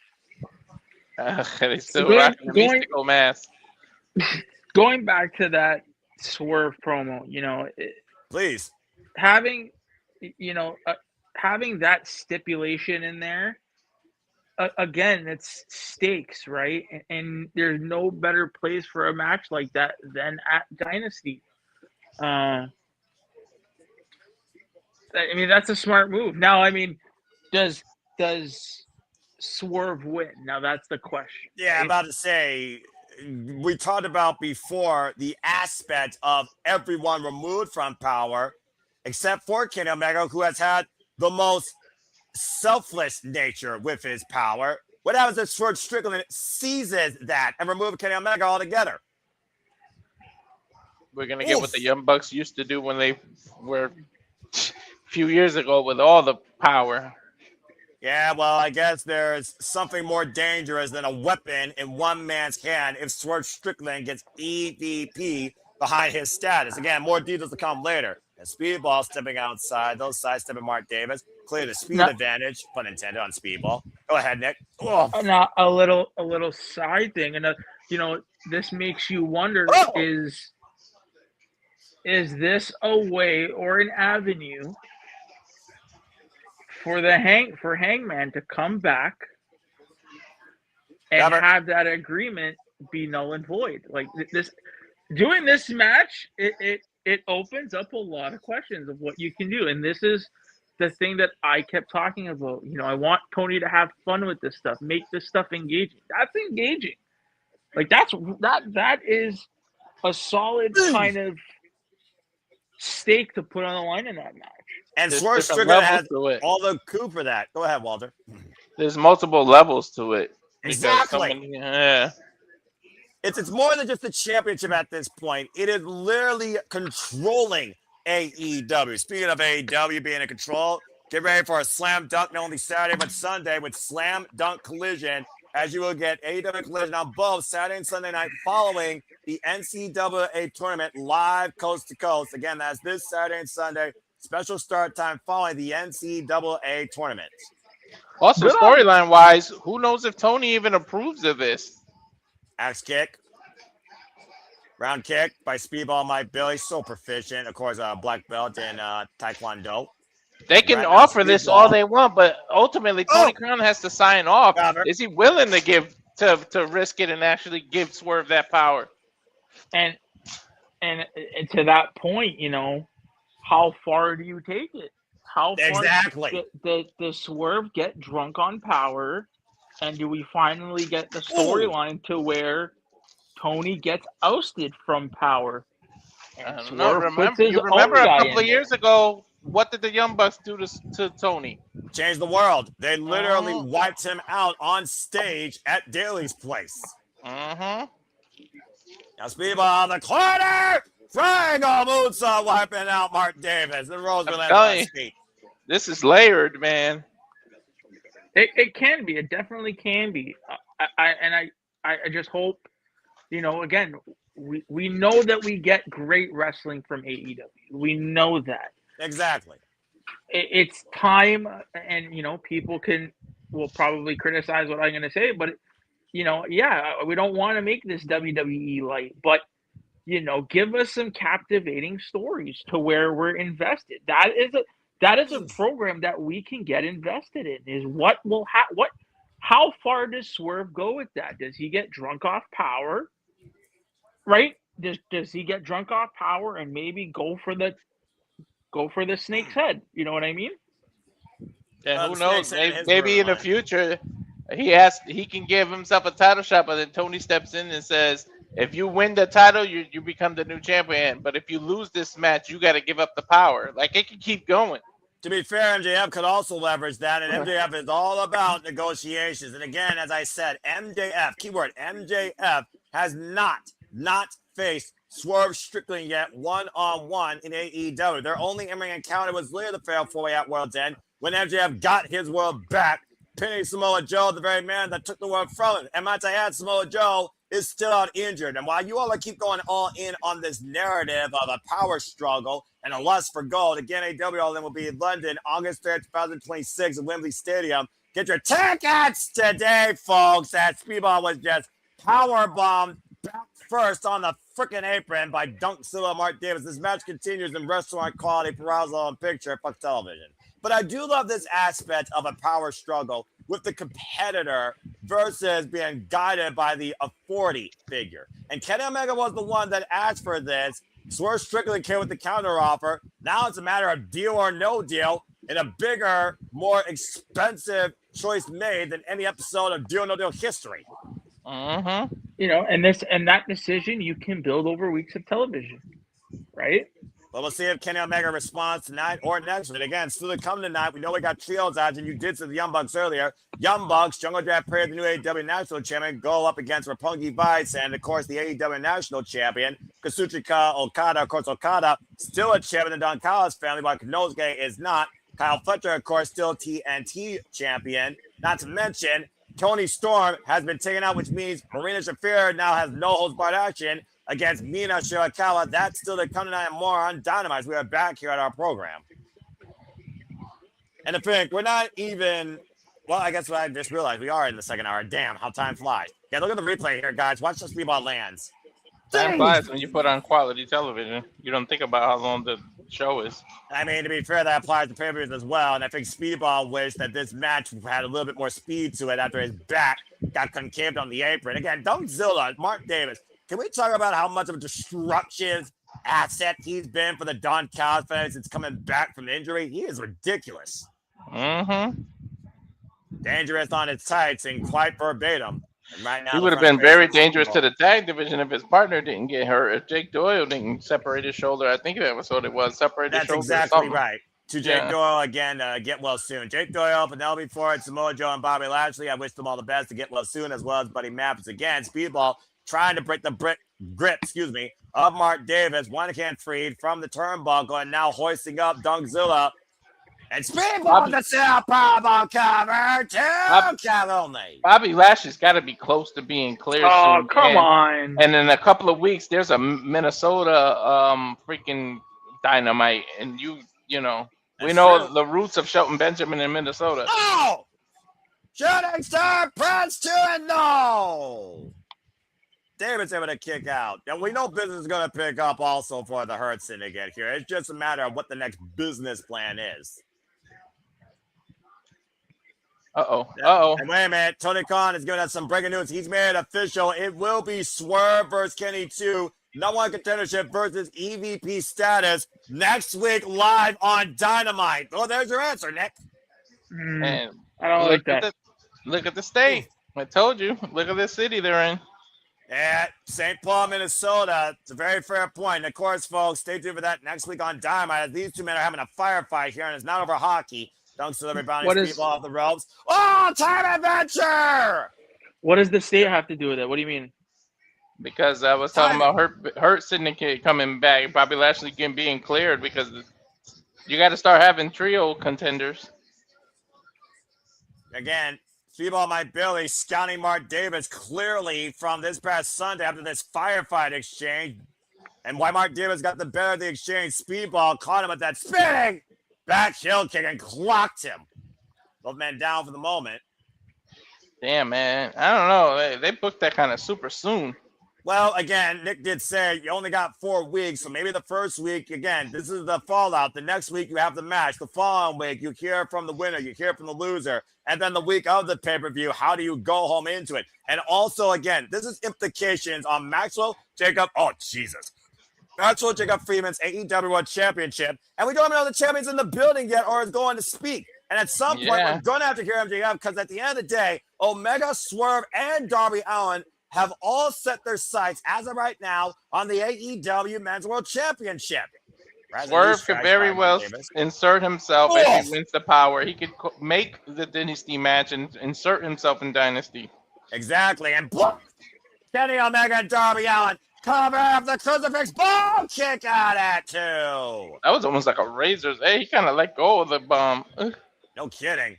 And again, Mark Davis back on the attack with the sliding elbow in the corner. Just straight full force throttle is Mark Davis. No let up. That's a big man. I feel bad for Mike right now. Go, go, go, go. The battle of speed versus power. Looking for the backslide here. And again, Mark Davis grabbing the ropes. Oh, jeez. That kick to the back of the head. The proficient striking. Backslide cover. 2. And speed. It's a 2 count. Look for that kick again. Oh, it's a Guri by Mark Davis. Rock speedball. Rebound off the ropes. Dunks it on the move. What? God, I want that one, a lariat. What a shot. And of course, if Mark Davis wins, that puts the Doghouse family in contention. Back for the Trio Champions. Cover off the pile driver. Kick out by speedball at 2.5. Yo, how he kick out off that spike pile driver? I thought that shit was over. Deadlift again, looking for the pile drive, powerbomb counter, rope through, speedball, hook of the legs, 2, and speedball, reversed by Mark Davis, rope through. Able to kick out, PK. Now speedball, the Reveloution knee drop. Yeah, but look what Mark did, rolled right out of the ring, or at least out of the way. Speedball might be right now, looking to square up. Mark Davis in the corner, possibly for the tornado kick. Oh, you know what he follows up with that? Again, Mark Davis on target in the drop zone. To your point up the second rope. Ultimate weapon! 1, 2, and Speedball wins this heavyweight fight. I can't fry. I was not expecting that. And momentum continues for the new AEW Trios champions and Speedball Mike Bailey. Mental I guess coming off that, overcomes the power and unorthodox nature of Mark Davis 9 on Dynamite. Coming off the momentum of Revolution, I guess I should expect him to win, but damn. Still, though, Mark Davis, hell of a performance. Damn, Toni didn't. I just realized Toni didn't even give Kenny a chance to respond. He just made the match official. Well, I mean, Kenny Omega is the one that lobbied up Swerve Strickland. Let's see what you bring to the table. At the end of the day, Kenny Omega is the EVP. For all we know, he's the one that decided it. Speaking of deciding, Kyle Fletcher going to become the greatest senior champion of all time, will defend the title this coming weekend against TMDK's Sniper of the Sky, Robbie Eagles, on Slam Dunk Saturday Collision. And also to come, the Brawling Birds will take on the Sisters of Sin. Of course, we now have brand new AEW Women's World Tag Team Champions in Divine Dominion, Megan Bayne and Lena Cross. Also, the Death Flyers will be in tag team match against Commander and Mascara Dorada. CMLL World Champion Claude Castagnoli and Darren Garcia taking on Commander and Mascara Dorada. Who knows? We might get a future CMLL World Championship challenger here. Mm-hmm. And of course, MJF, speaking of him, let's hear what MJF had to say after extinguishing him and Adam Page from the equation. Good Lord. Oh, this is from last Sunday. Yep. Greatest Iron Man match, greatest dog color match, greatest Texas Death match of all time. Greatest AEW World Champion of all time. Mr. Revolution. Adrenaline is a hell of a drug, so they say. It'll stop you from feeling pain. Well, there's literally blood all over the wall behind him. 3 ounces of blood pouring out his body. Doesn't matter. Because I won. Heck, he won. It's all worth it. He still holds the grand prize of them all. The Triple B.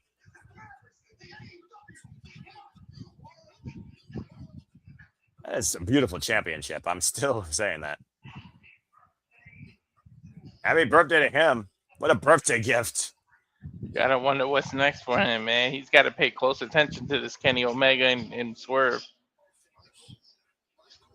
And to be fair, he didn't know that because this was recorded Sunday.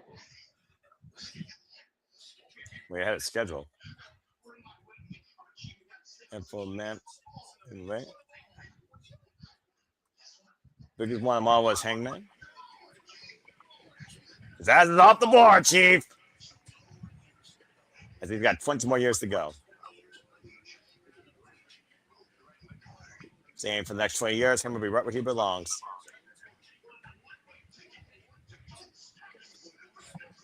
Imagine giving him a one-way ticket to GOAT status. For the next 20 years. I mean, it's hard to argue right now what he's doing.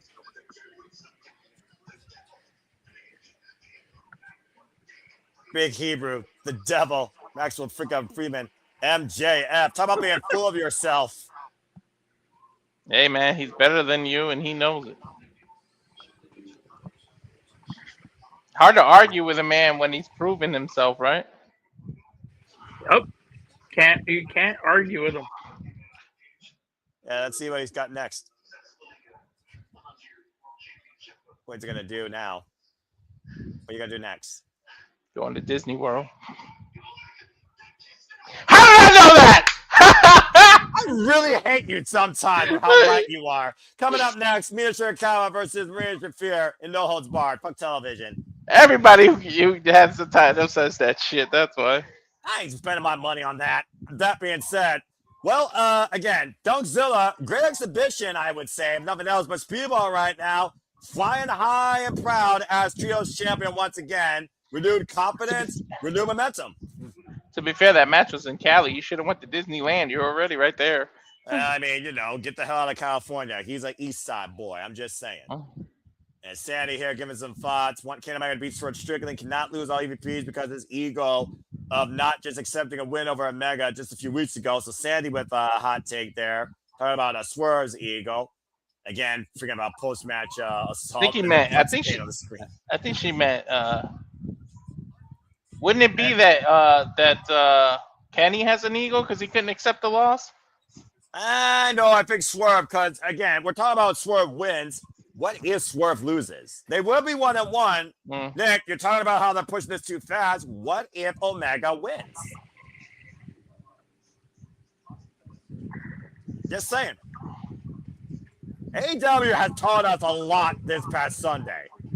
Bro, there's a lot on the line. Conclusion in every freaking thing. There's a lot in the line. I don't know where Swerve goes from here if he loses. I mean, how much more days they get? Well, Swerve has one win. Let's say if Kenny wins, do you run it? Like, you can run it back. Yes.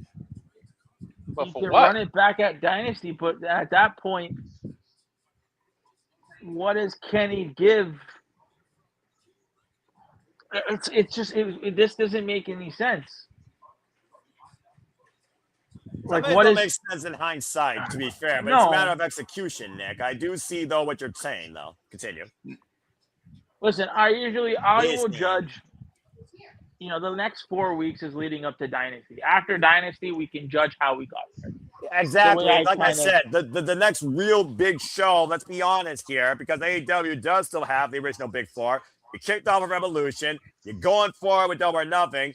Then you have AEW, of course, All In. And then, honestly, looking at the later half of the year, I would argue World's End the last big thing because it literally ends the calendar year. And the Continental Classic is the most prolific thing to end the calendar of the year with. And we're going to be in London for All In, and Will Ospreay just came back. There's a lot. MJF has a lot of people gunning after that title. And Will Ospreay right now is gunning after the man that almost put him on injury permanently, Jon Moxley, a man he hasn't beaten yet. Then you got Darby chasing MJF. Got a lot of shit to look out after. Because if Swerve gets this power, he's going to give himself the title match. If Darby just challenged it out, who knows if he gets the title shot at Dynasty. MJF's got to be looking over his shoulder. So the trios match, I guess, would if they're doing. You are so stupid. Shiki Kazuchi Okada. The Lord of my family.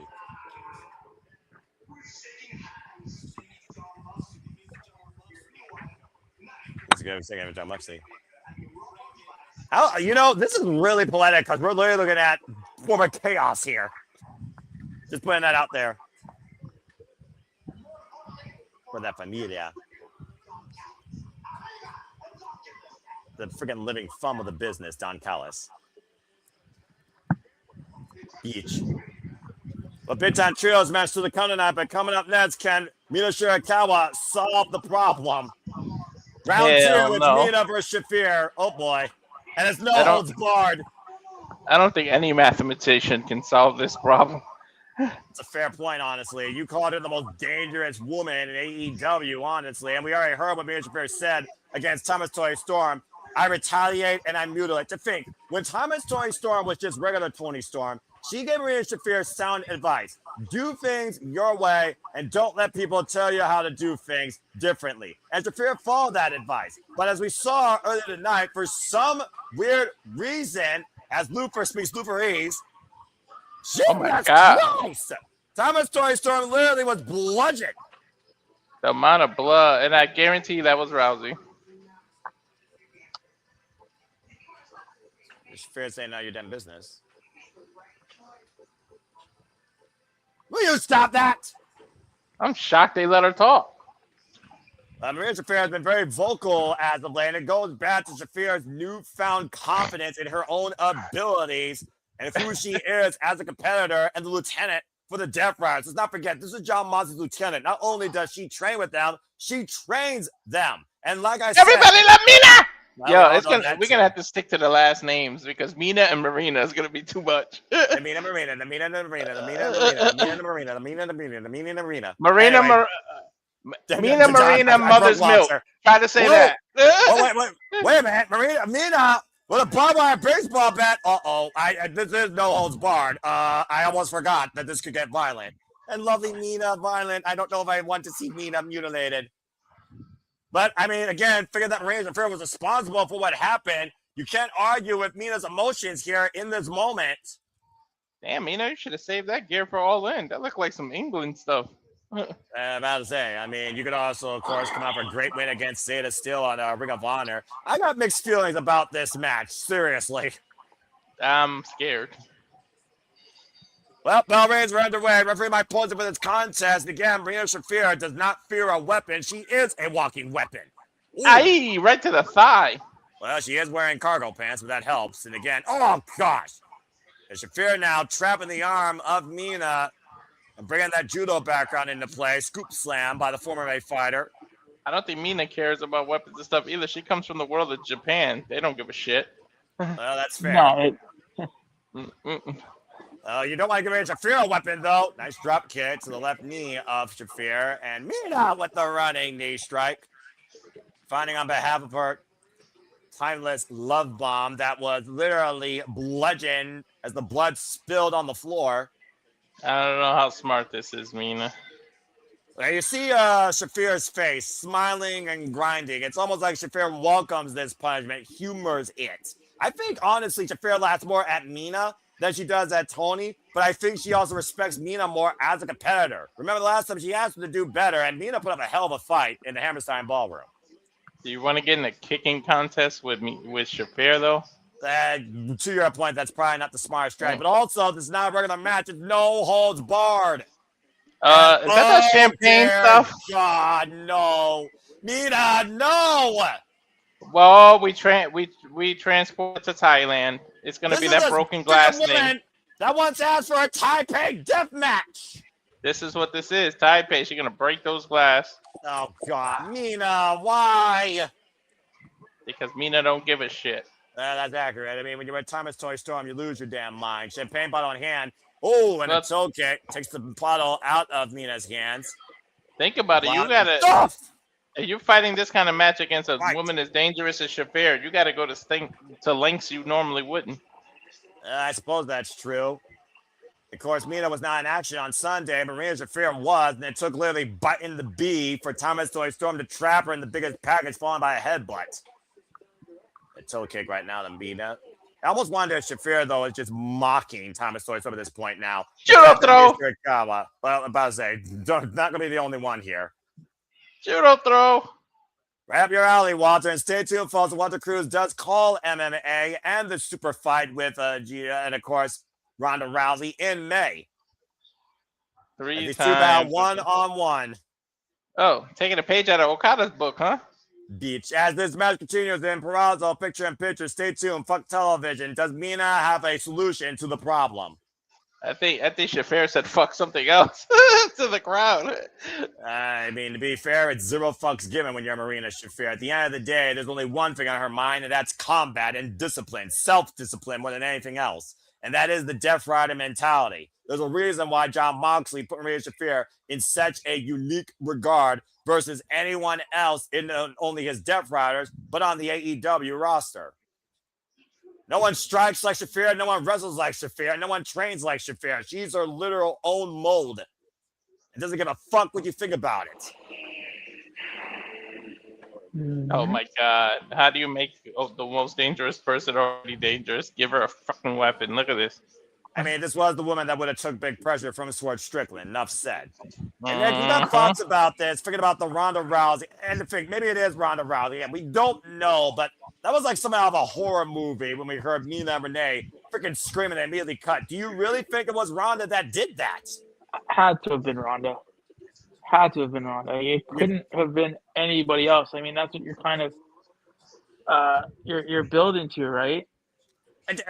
Are we building to her, or was it just some cross promotion? I'm just saying. Who else could it have? Oh, who else couldn't have been? Well, there's another former horsewoman that people have had on their minds recently, thinking about what if she came in and be part of a tag team, and she was the most legit bitch in WWE and my NXT. I'm just saying. There aren't no more legit bitches in WWE. I'm just saying. Anyway, right now, you're talking Shayna? Don't slam! Oh, sorry, Dick, you were saying? You're talking Shayna? That's exactly who I'm talking about. Shayna is contracted. She's in NXT. Yeah, she's like a GM or something, or like some backstage talent. Yeah. I guess. But like I said, I think they're just taking advantage of Rousey now because the fight is going to be in LA that she has. She's not going to do anything with them and leave camp. She's not going to leave camp, which is based in LA.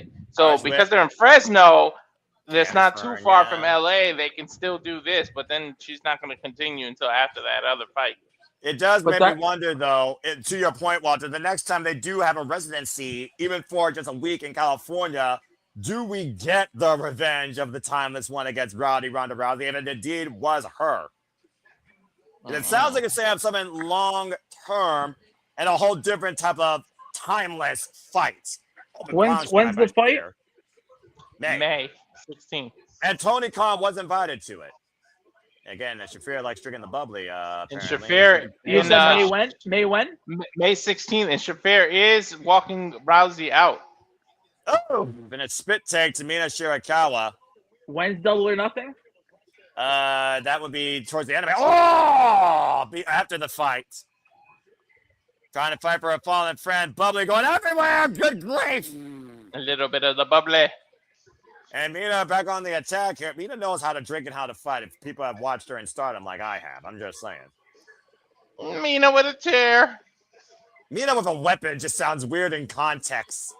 Holy shit! Oh! Kicked her right in the ribs. I mean, again, the precision striking by Marina Shafir.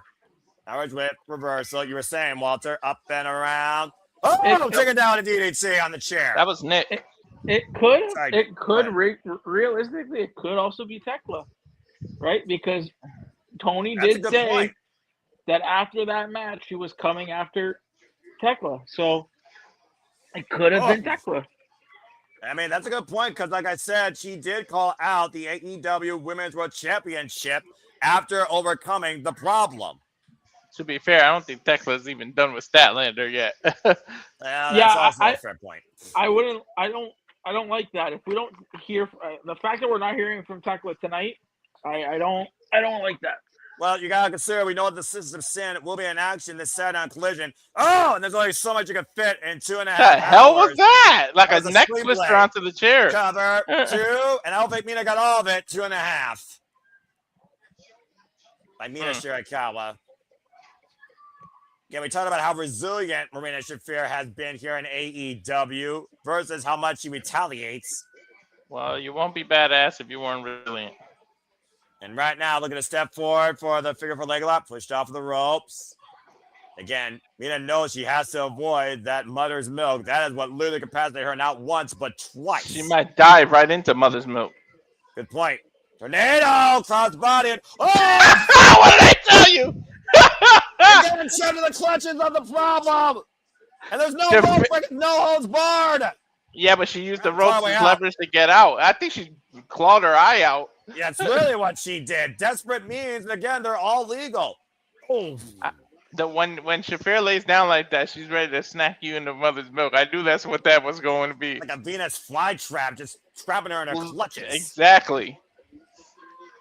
She lets you get confident and boom.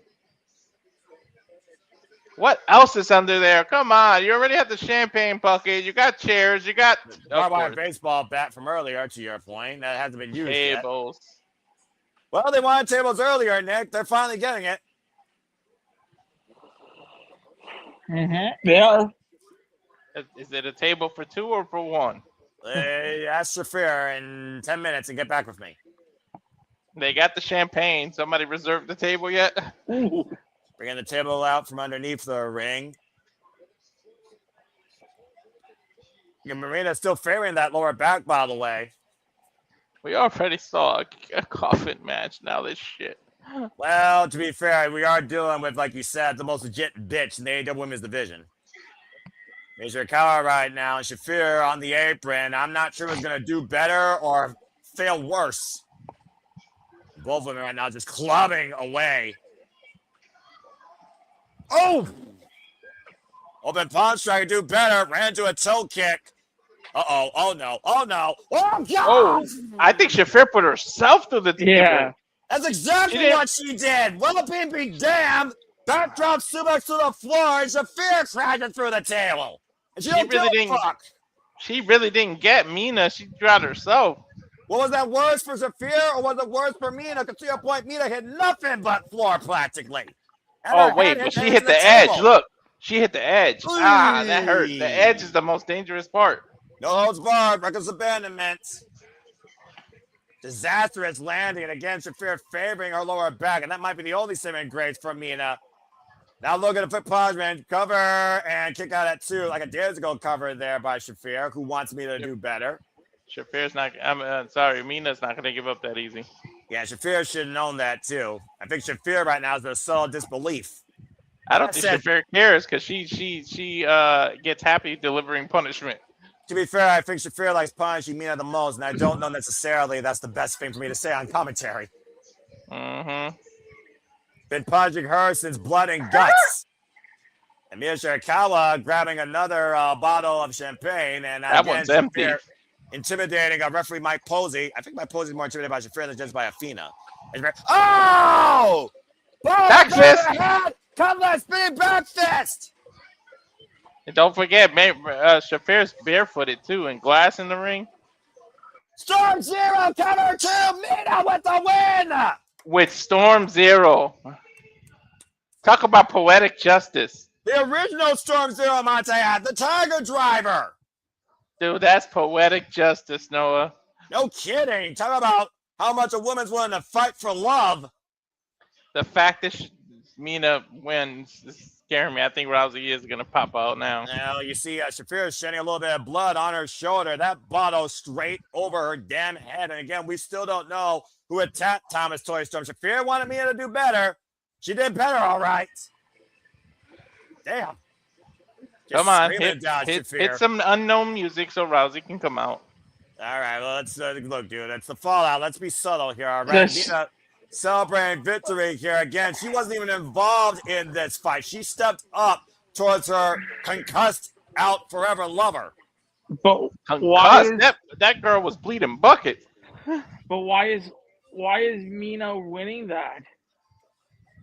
I'm about to say, was Toni Storm at to win this? I thought it was over on Sunday. Again, where do we go in the AEW Women's Division? More and more unknowns. Bottom line, Mina did better tonight against Shafir. Problem solved for now. Marina just proved she can be just as badass. As we, speaking of badasses, let's go backstage to Andrade El Idolo, another person we should not leave out of the AEW Championship equation. Let's see what's on his mind next. No photos with Renee. She's married, and you don't want those problems with Mart. Will you stop that? John Cruz. I hate that I share a last name with this idiot. Oh, Don Callis on the phone. Oh my god, his big ass head still takes up the whole TV screen and he's on a phone. Damn.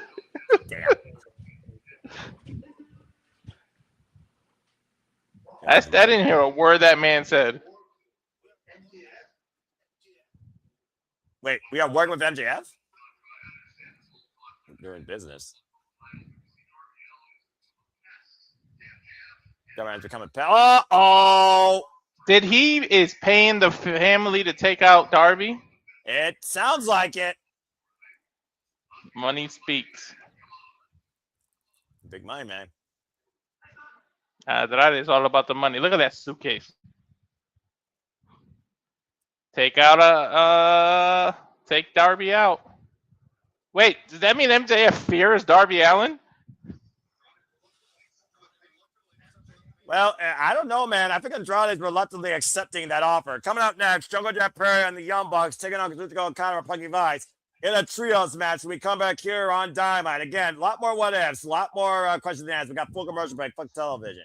What does that say about MJF? He fears Darby that he has got to pay somebody to take him out.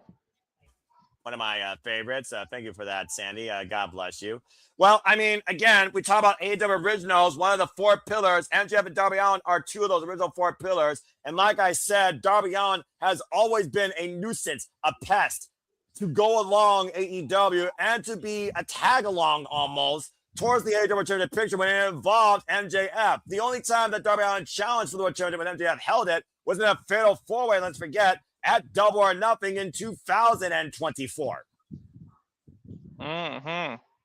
Nick, what do you guys say regarding that and Andrade's reluctancy to right now be the hitman for the Don Callis family to neutralize Darby Allin? He right now might be taking a break, so we'll get his thoughts here later. I mean, again, Andrade Hilo, does money talk? I mean, is money more valuable than gold at this point? Business, it's just one of those things right now where business conflicts can literally affect a person's interests. Again, we don't know what's next for Fresno AEW Women's World Championship picture. We know the tag division has been heated up a whole different style thanks to Divine Dominion. And we got the Brawling Birds, Jamie Hernandez Windsor coming back from London and Wrestle Kingdom 8, by the way. Of course, taking on the Sister Sin.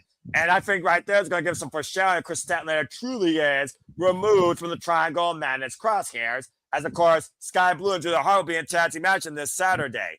We also saw Mina Shirakawa brain Shafir with a champagne bottle, but is anything really settled right now? And again, who took out Timeless Toni Storm? We don't know. Mm-hmm. Well, again, thank you all for tuning into this special coverage that we decided to do, because why the fuck not? Because we are intrigued. If nothing else, we are intrigued by AEW since the fall of Reveloution, and we still don't know everything that's ahead. I hope you all enjoying. Please subscribe, comment, tell a friend. Know the next time that, of course, we have a watch along here. We have TNA Sacrifice, we have WrestleMania, AEW Dynasty, more GCW shows to come. We have Global Wars with Ring of Honor and Maple Leaf Pro Wrestling. There may be New Japan Cup final coverage of Natsuko Jansen's coverage. Stay tuned for that down the line. More significant things are to come. MMA coverage with Walter Cruz. More movie stuff and other miscellaneous entertainment stuff with Rank Wrestling JJ Williams. And stay tuned for more interviews with the talent of Part of Mania, including with Jasmine Allure tomorrow. And this Saturday with further talent. And again, a special announcement tomorrow. Yes, thank you for that. I was about to say a real special announcement. Don't need a graphic. And of course, also stay tuned for Wrestling JJ Williams at Kathleen Studios and follow us today at SR Studios 24 to know what's ahead against about studios where we give you all the coverage for all things wrestling, entertainment, and combat sports. And stay tuned for the Saturday Shenanigans this Saturday, hosted by Record Wrestling JJ Williams, following our latest interview. Of course, 11 p.m. Eastern Standard Time live. As we go back inside here to Dynamite. It's minute time on Dynamite. Someone's got to give here. You were talking about Ricochet earlier. Main event, beach. And the Young Bucks, of course, I wonder what their physical condition is following that war with FTR the past Sunday at Reveloution. Justin Roberts taking away over our main event introductions. And again, folks, you all continue to allow the passion to persist and pursue. Think about whether those that are tuned into all the watch alongs to this point, including Reveloution this past Sunday, as well as predictions, postmortem with me and Papa Gino. Hope you all continue to enjoy and stay tuned. Again, We chose to cover the fallout from this pay-per-view because it was their first, it was their kickoff, and we're intrigued to see what's next. And when we don't have all the answers, this has been quite fun. I don't think we're going to do this every week, despite what Walter suggests. But stay tuned the next time we do cover AEW live, either with pay-per-view or Dynamite. And I hope that you all enjoy. Yes, I don't think we should do this every week. Agree, Nick. Specials, yes. Regular shows, no. But this fallout, it gave a lot of possibilities. And right now, we got 5 people to figure about in the AEW World Championship picture. We have no idea what to figure about in the Women's Championship picture. But Toni Storm right now, wiped out, is a story in itself. And there seems to be a power struggle for control over the pursuit for the championship right now. Whoa, in both the Don Callis family and Swerve Strickland and Omega. But I won't lie to you. This show has definitely been subpar. Well, you know, it is what it is when you take a chance on television, regardless of what product you watch. You're not going to make every basket you shoot, buddy. Well, you're not. You But get one angle, and it's like, okay, here's the rest.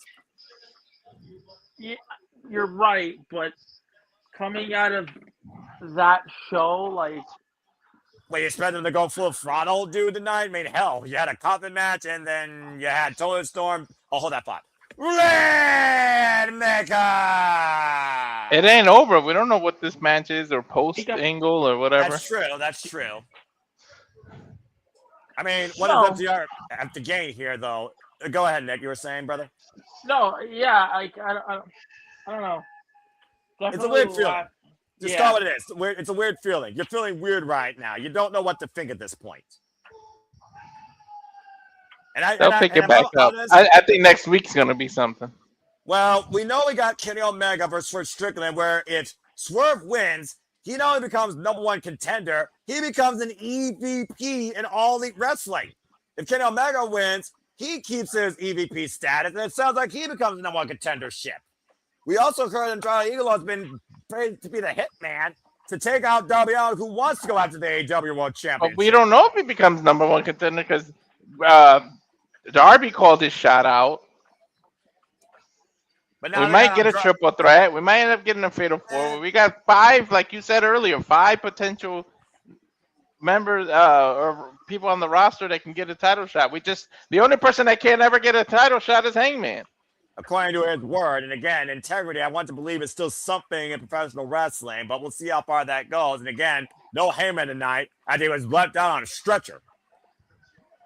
Yeah, no Hangman or MJF. I would have been shocked if either one of them showed up tonight. Well, no, again, we technically got MJF. Exclusive. Yeah, again, we know where he's going. He's going to Disney blank, whatever. World. But we got did we not get Ricochet for his conduct on social media? I mean, no Takeshita. I heard about that, and that one might be a good reason why. We know Ospreay has John Moxley in his crosshairs, and to your point, Nick, Tenochi Takeshita, what's going through the Alpha's mind? He lost definitively on his own merit against John Moxley. What is next for the Alpha?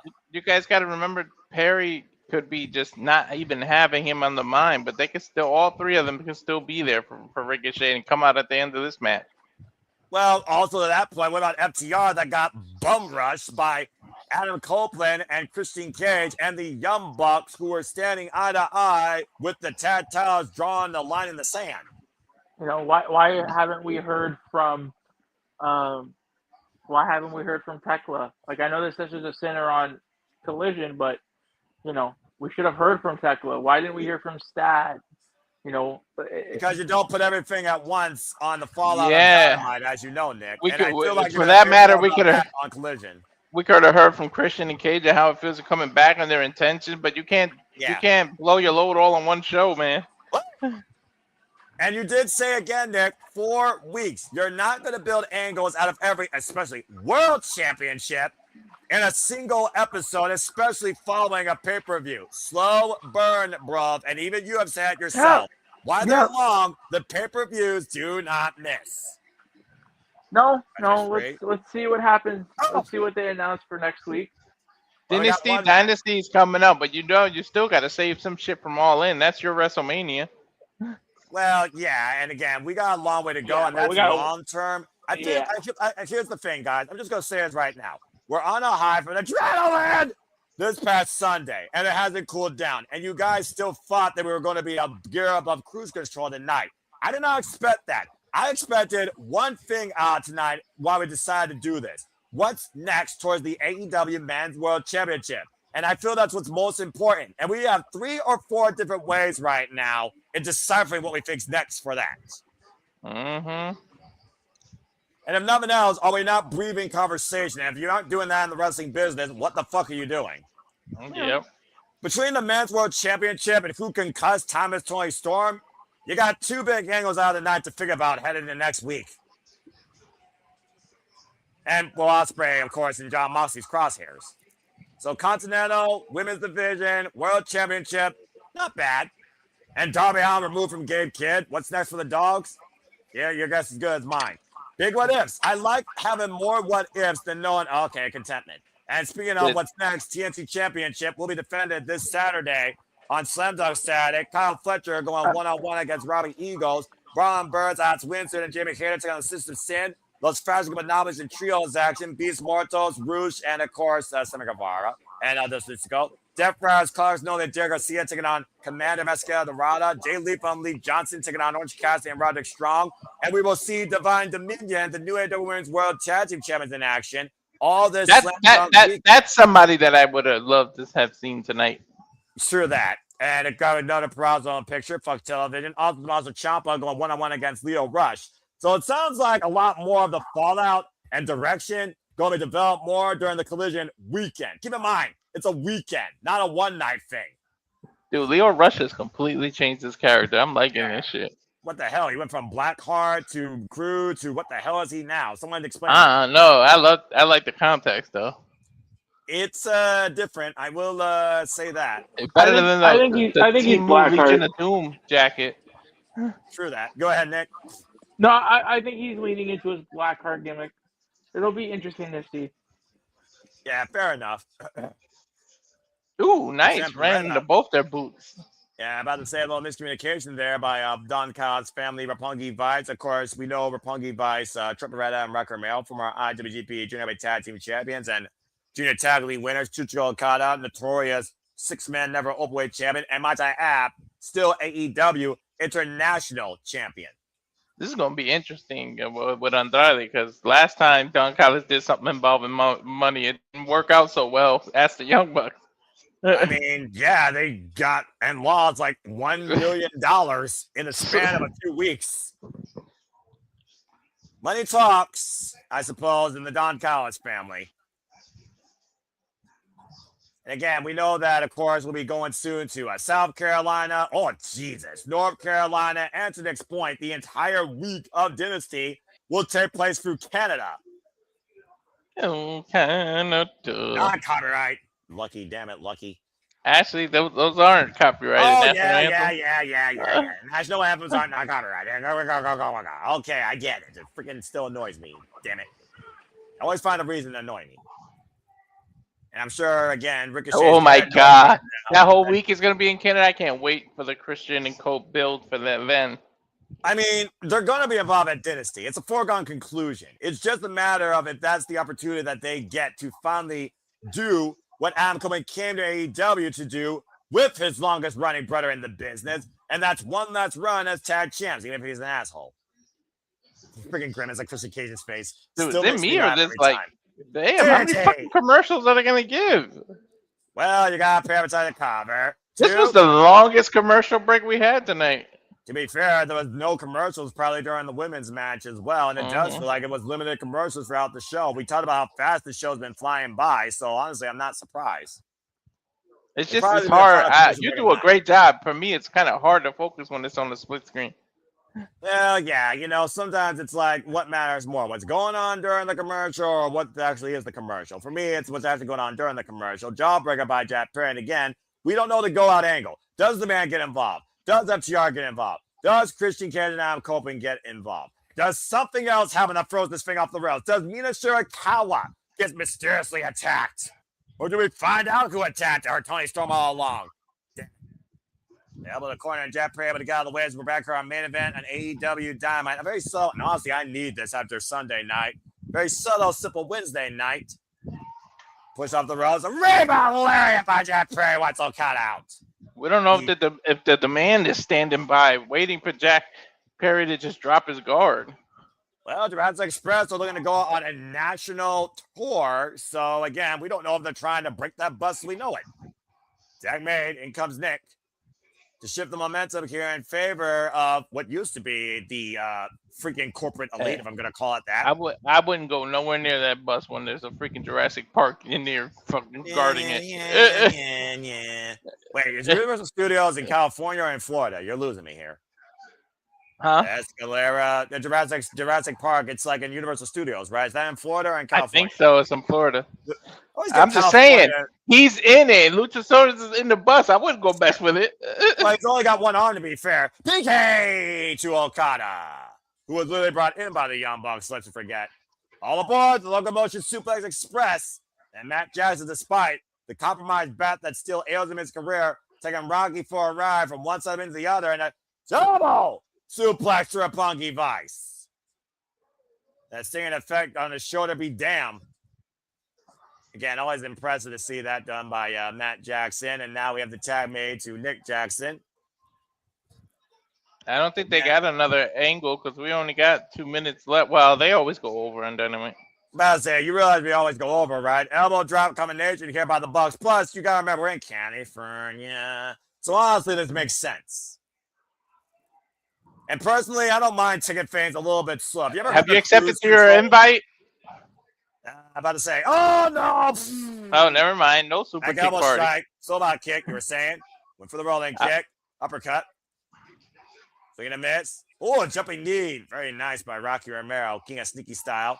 And, oh no! There it is. I got my invite. Super kick party. Yeah, there goes Trent, who literally super kick Rocky. Jumping knee combination by Roppongi Vice. Wipes the Bucks out. Jack Perry and Okada nowhere to be found right now. Referee was calling us Rick Knox, by the way. Irish whip, sit up and over. The shoulder blocks there by the Bucks. Up and over with the sunset flips. The roll up, stepping through, looking possibly for dual sharpshooters. And Jack Perry, though, slipping out Okada, who comes into the ring, bringing him back towards center. Then locked in the snail trap. Snail trap. Submission hell. Sharpshooters and snail traps. Incredible trios offense here, as I believe. Well, who's legal? Everybody's making it Rocky. I thought it was Rocky and Nick, to be fair.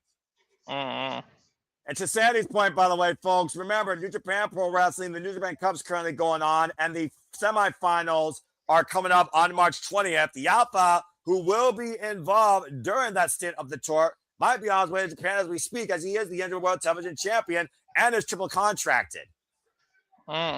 Super kick. Tope! Throws himself for Tremper with the Tope Suicida. Back in live action, though, Rocky Romero looking for sliced bread on Matt. Matt able to counter it. Uh-oh. And looking to hook up. Drop kick to the knee, preventing the Meltzer driver by Okada. Breaking the eyes. It's breaking down as expected. Big boot to Jack Perry, turns sideways. Slice. Rocky Romero. Sliced bread. Oh, man. Ooh, what a knee. Yeah, ready knee by Trent Beretta. And they could be on the verge of taking this here. Got him hooked. Strong zero. Covered by Rocky and Jack Perry with the save. Damn, Jack Perry got in there last second. Yeah, desperate save there. Just diving in there by Jack Perry. But come on, senior referee. Get some control in this match. You know as well as I do when it comes to AEW, there is a leniency in tag team wrestling. Especially with Knox. And, well, I didn't want to point out that, but you're not wrong there. Cheeky pose there by the Don Callis family. The Young Bucks and Jack Perry all set up now for, what the hell? Nut bites. And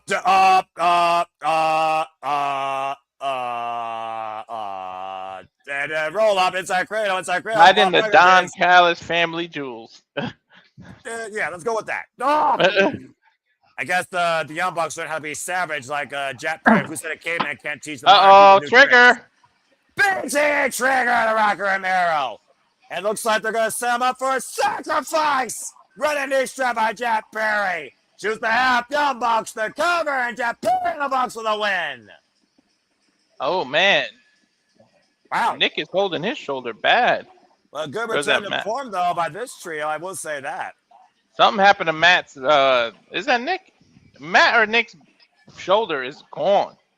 Yeah, big time reset here for the Young Bucks. I think both their shoulders are gone, if we're being perfectly honest here. Well, we saw what happened Sunday. His shoulder was the story of the match. Yeah, that's fair. And Matt celebrating here with Jeff Perry and Nick again, and Jeff Perry with a microphone in hand. Oh God! Please don't get the. Oh, I have to hear the Bucks talk. Well, I think they're going to have something to say regarding what happened this past Sunday. Let's see what the Young Bucks have to say and see what this might lead to. You think you know us? A little bit sweet. Had a great time match with Jack. But Sunday did not go your way. I mean, it was close. Effort. Christian and Cope were in California. This isn't too California. far.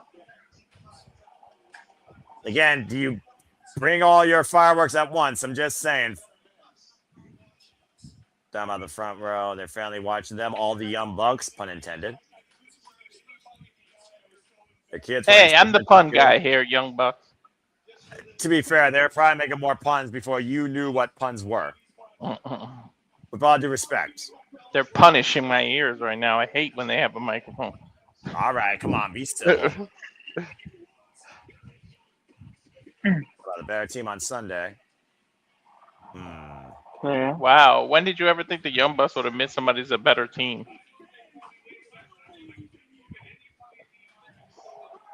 It was his birthday? I guess he had a belated birthday. I didn't know that. I knew it was MJF's. I didn't know about Jackson. Well, we all know how many people could share a birthday on the same day. Let's just call it what it is. Remember who you are. Talking about himself. Sounds like some self-motivation here.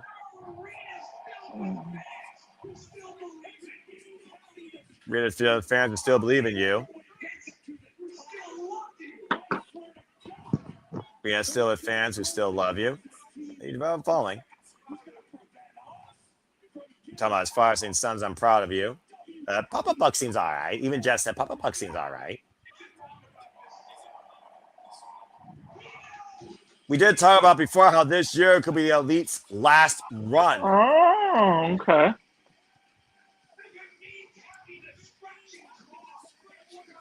Means I'm going to stretch. Are they going to give up their power too in a tag match? There's a person, there's a team. There's a friend, us, for getting our AEW tag team titles for our fourth time. Sure about that? Well, I think I know. I think I know two people. What? Yeah, I think you know a person, Walter, and they also know what it means to seize opportunity. Adam Coffin in the building. They took the drive to Fresno. Where's his asshole? I'm just saying. Where's his asshole? Is he going to come from behind again? Well, I mean, do the Young Bucks and Adam Coffin and Christian Cage have mutual respect? Does Christian have a respect for anyone? You know, that's fair. This is the guy that does say your father is dead. We know the Young Bucks' father isn't dead. Ah, fuck, here he is. Interesting. Okay, so I mean, this is where we're talked kind about of what you thought the tag team scene might be becoming, Nick, and I think your premonition is slowly coming to fruition. Here comes Christian Cage. I knew they were here. God, they were in California. Exactly. They're back. And they're back for revenge, and they're back for the tag team championships, as we clearly saw on Sunday. The first time we're seeing Adam Coleman and Christian Cage since AEW All Out last year in Toronto. FTR did some shit to them, man. Took them out. Yeah, including Adam Coleman's wife. And to be fair, the matriarchy also played heavily involved in that. Let's see what the ENC have to say, or ANC. Never thought I'd see this, and I know I'd never thought I'd see it. This is a time capsule and a half.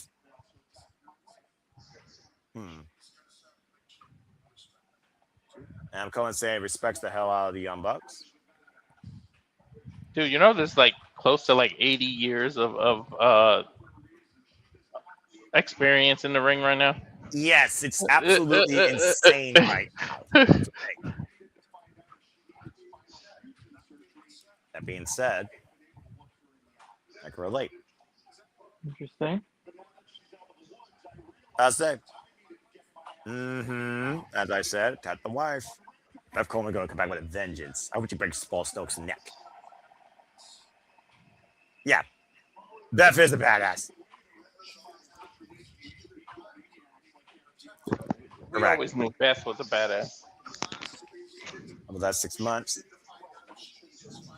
But when we find out she's by a few surgery, and then look in the eye. Ooh. Now she's out of the woods. Need to get my ass back at AEW and rectify the damn situation. Uh-oh. Adam Coleman on revenge.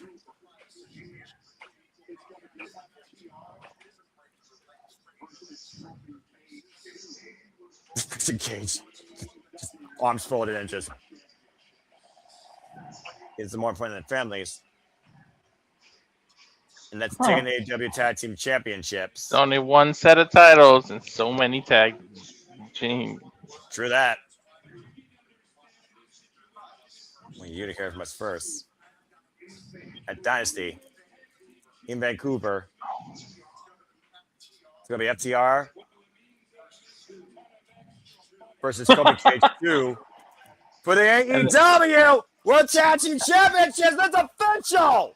And the graphic is there. What?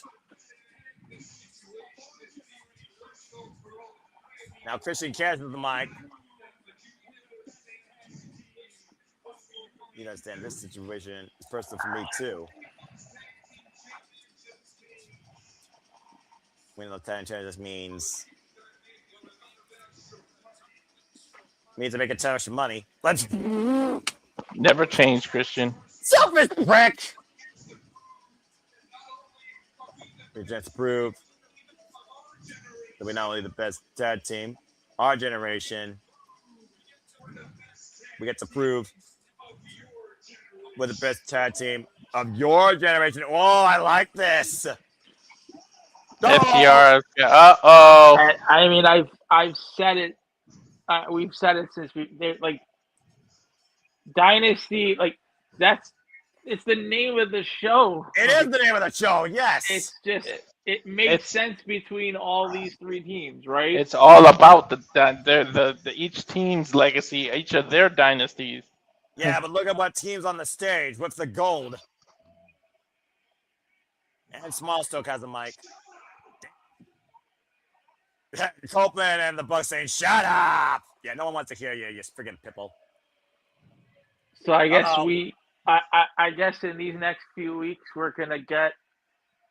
I mean, yeah, we must get. Well, the match is made official for the pay-per-view. Super kick by Cash. Spear attacks. And Christian Cage lining up Cash. Oh, and a low blow. Field goal. Now hit the Young Bucks. Hit the Young Bucks. Hit the Young Bucks. It's good. Well, that was it. Well.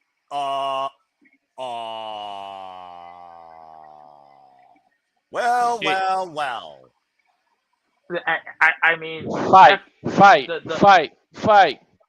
The Bucks have to find their way in. I guess that's the hook. How do the Bucks find their way into that match? Well, again, it's all about mutual respect, right? And who's the either best that or they team can work across the winner. generations? You can always work the winner.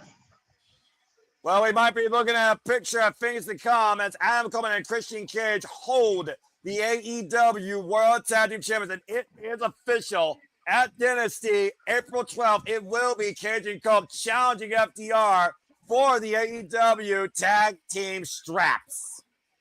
I like how Cope explained his hiatus. Because, yeah, exactly. let's be real. Continuity. it was a 6 month, like he's been gone for 6 to 8 months. Like how do you pick up a feud that fast? Well, he explained it. Well, yeah, and again, we're talking about the ultimate opportunists here, and also speaking of opportunity, Don Callis will get an opportunity to regain the AEW Trios Championships. El Clone, Josh Alexander, Canosa de Casca will challenge Mystical and Jet Speed this weekend. And again, as we heard, next week, number one contender versus EDP, Swerve versus Kenny 2, where power and glory is on the line next week on Dynamite. Well, we're on the road to Dynasty, and it looks like that Outcoming and Christian Kids are looking to forge their dynasty across generations as the greatest tag team of all time. But for now, this Dynamite has finally concluded, and we have finally blew out the fuse. Thank you all for tuning in so much to this simple, special watch-line coverage of the fallout from Reveloution. We'll see what's ahead here as we keep going towards Dynasty. For Walter Cruz, for Nick Ferrantes, I'm Samantha Noel Foster saying make a pause and pass in life. Have a good night. We'll see you for our interviews with Jasmine and Laura and more to come this week across the Simple Labo Studios with the Potter Media talent and the Saturday Shenanigans too. Walter, cut the fucking feed and thank you to all of you. Adieu. Cut the feed. Cut the feed.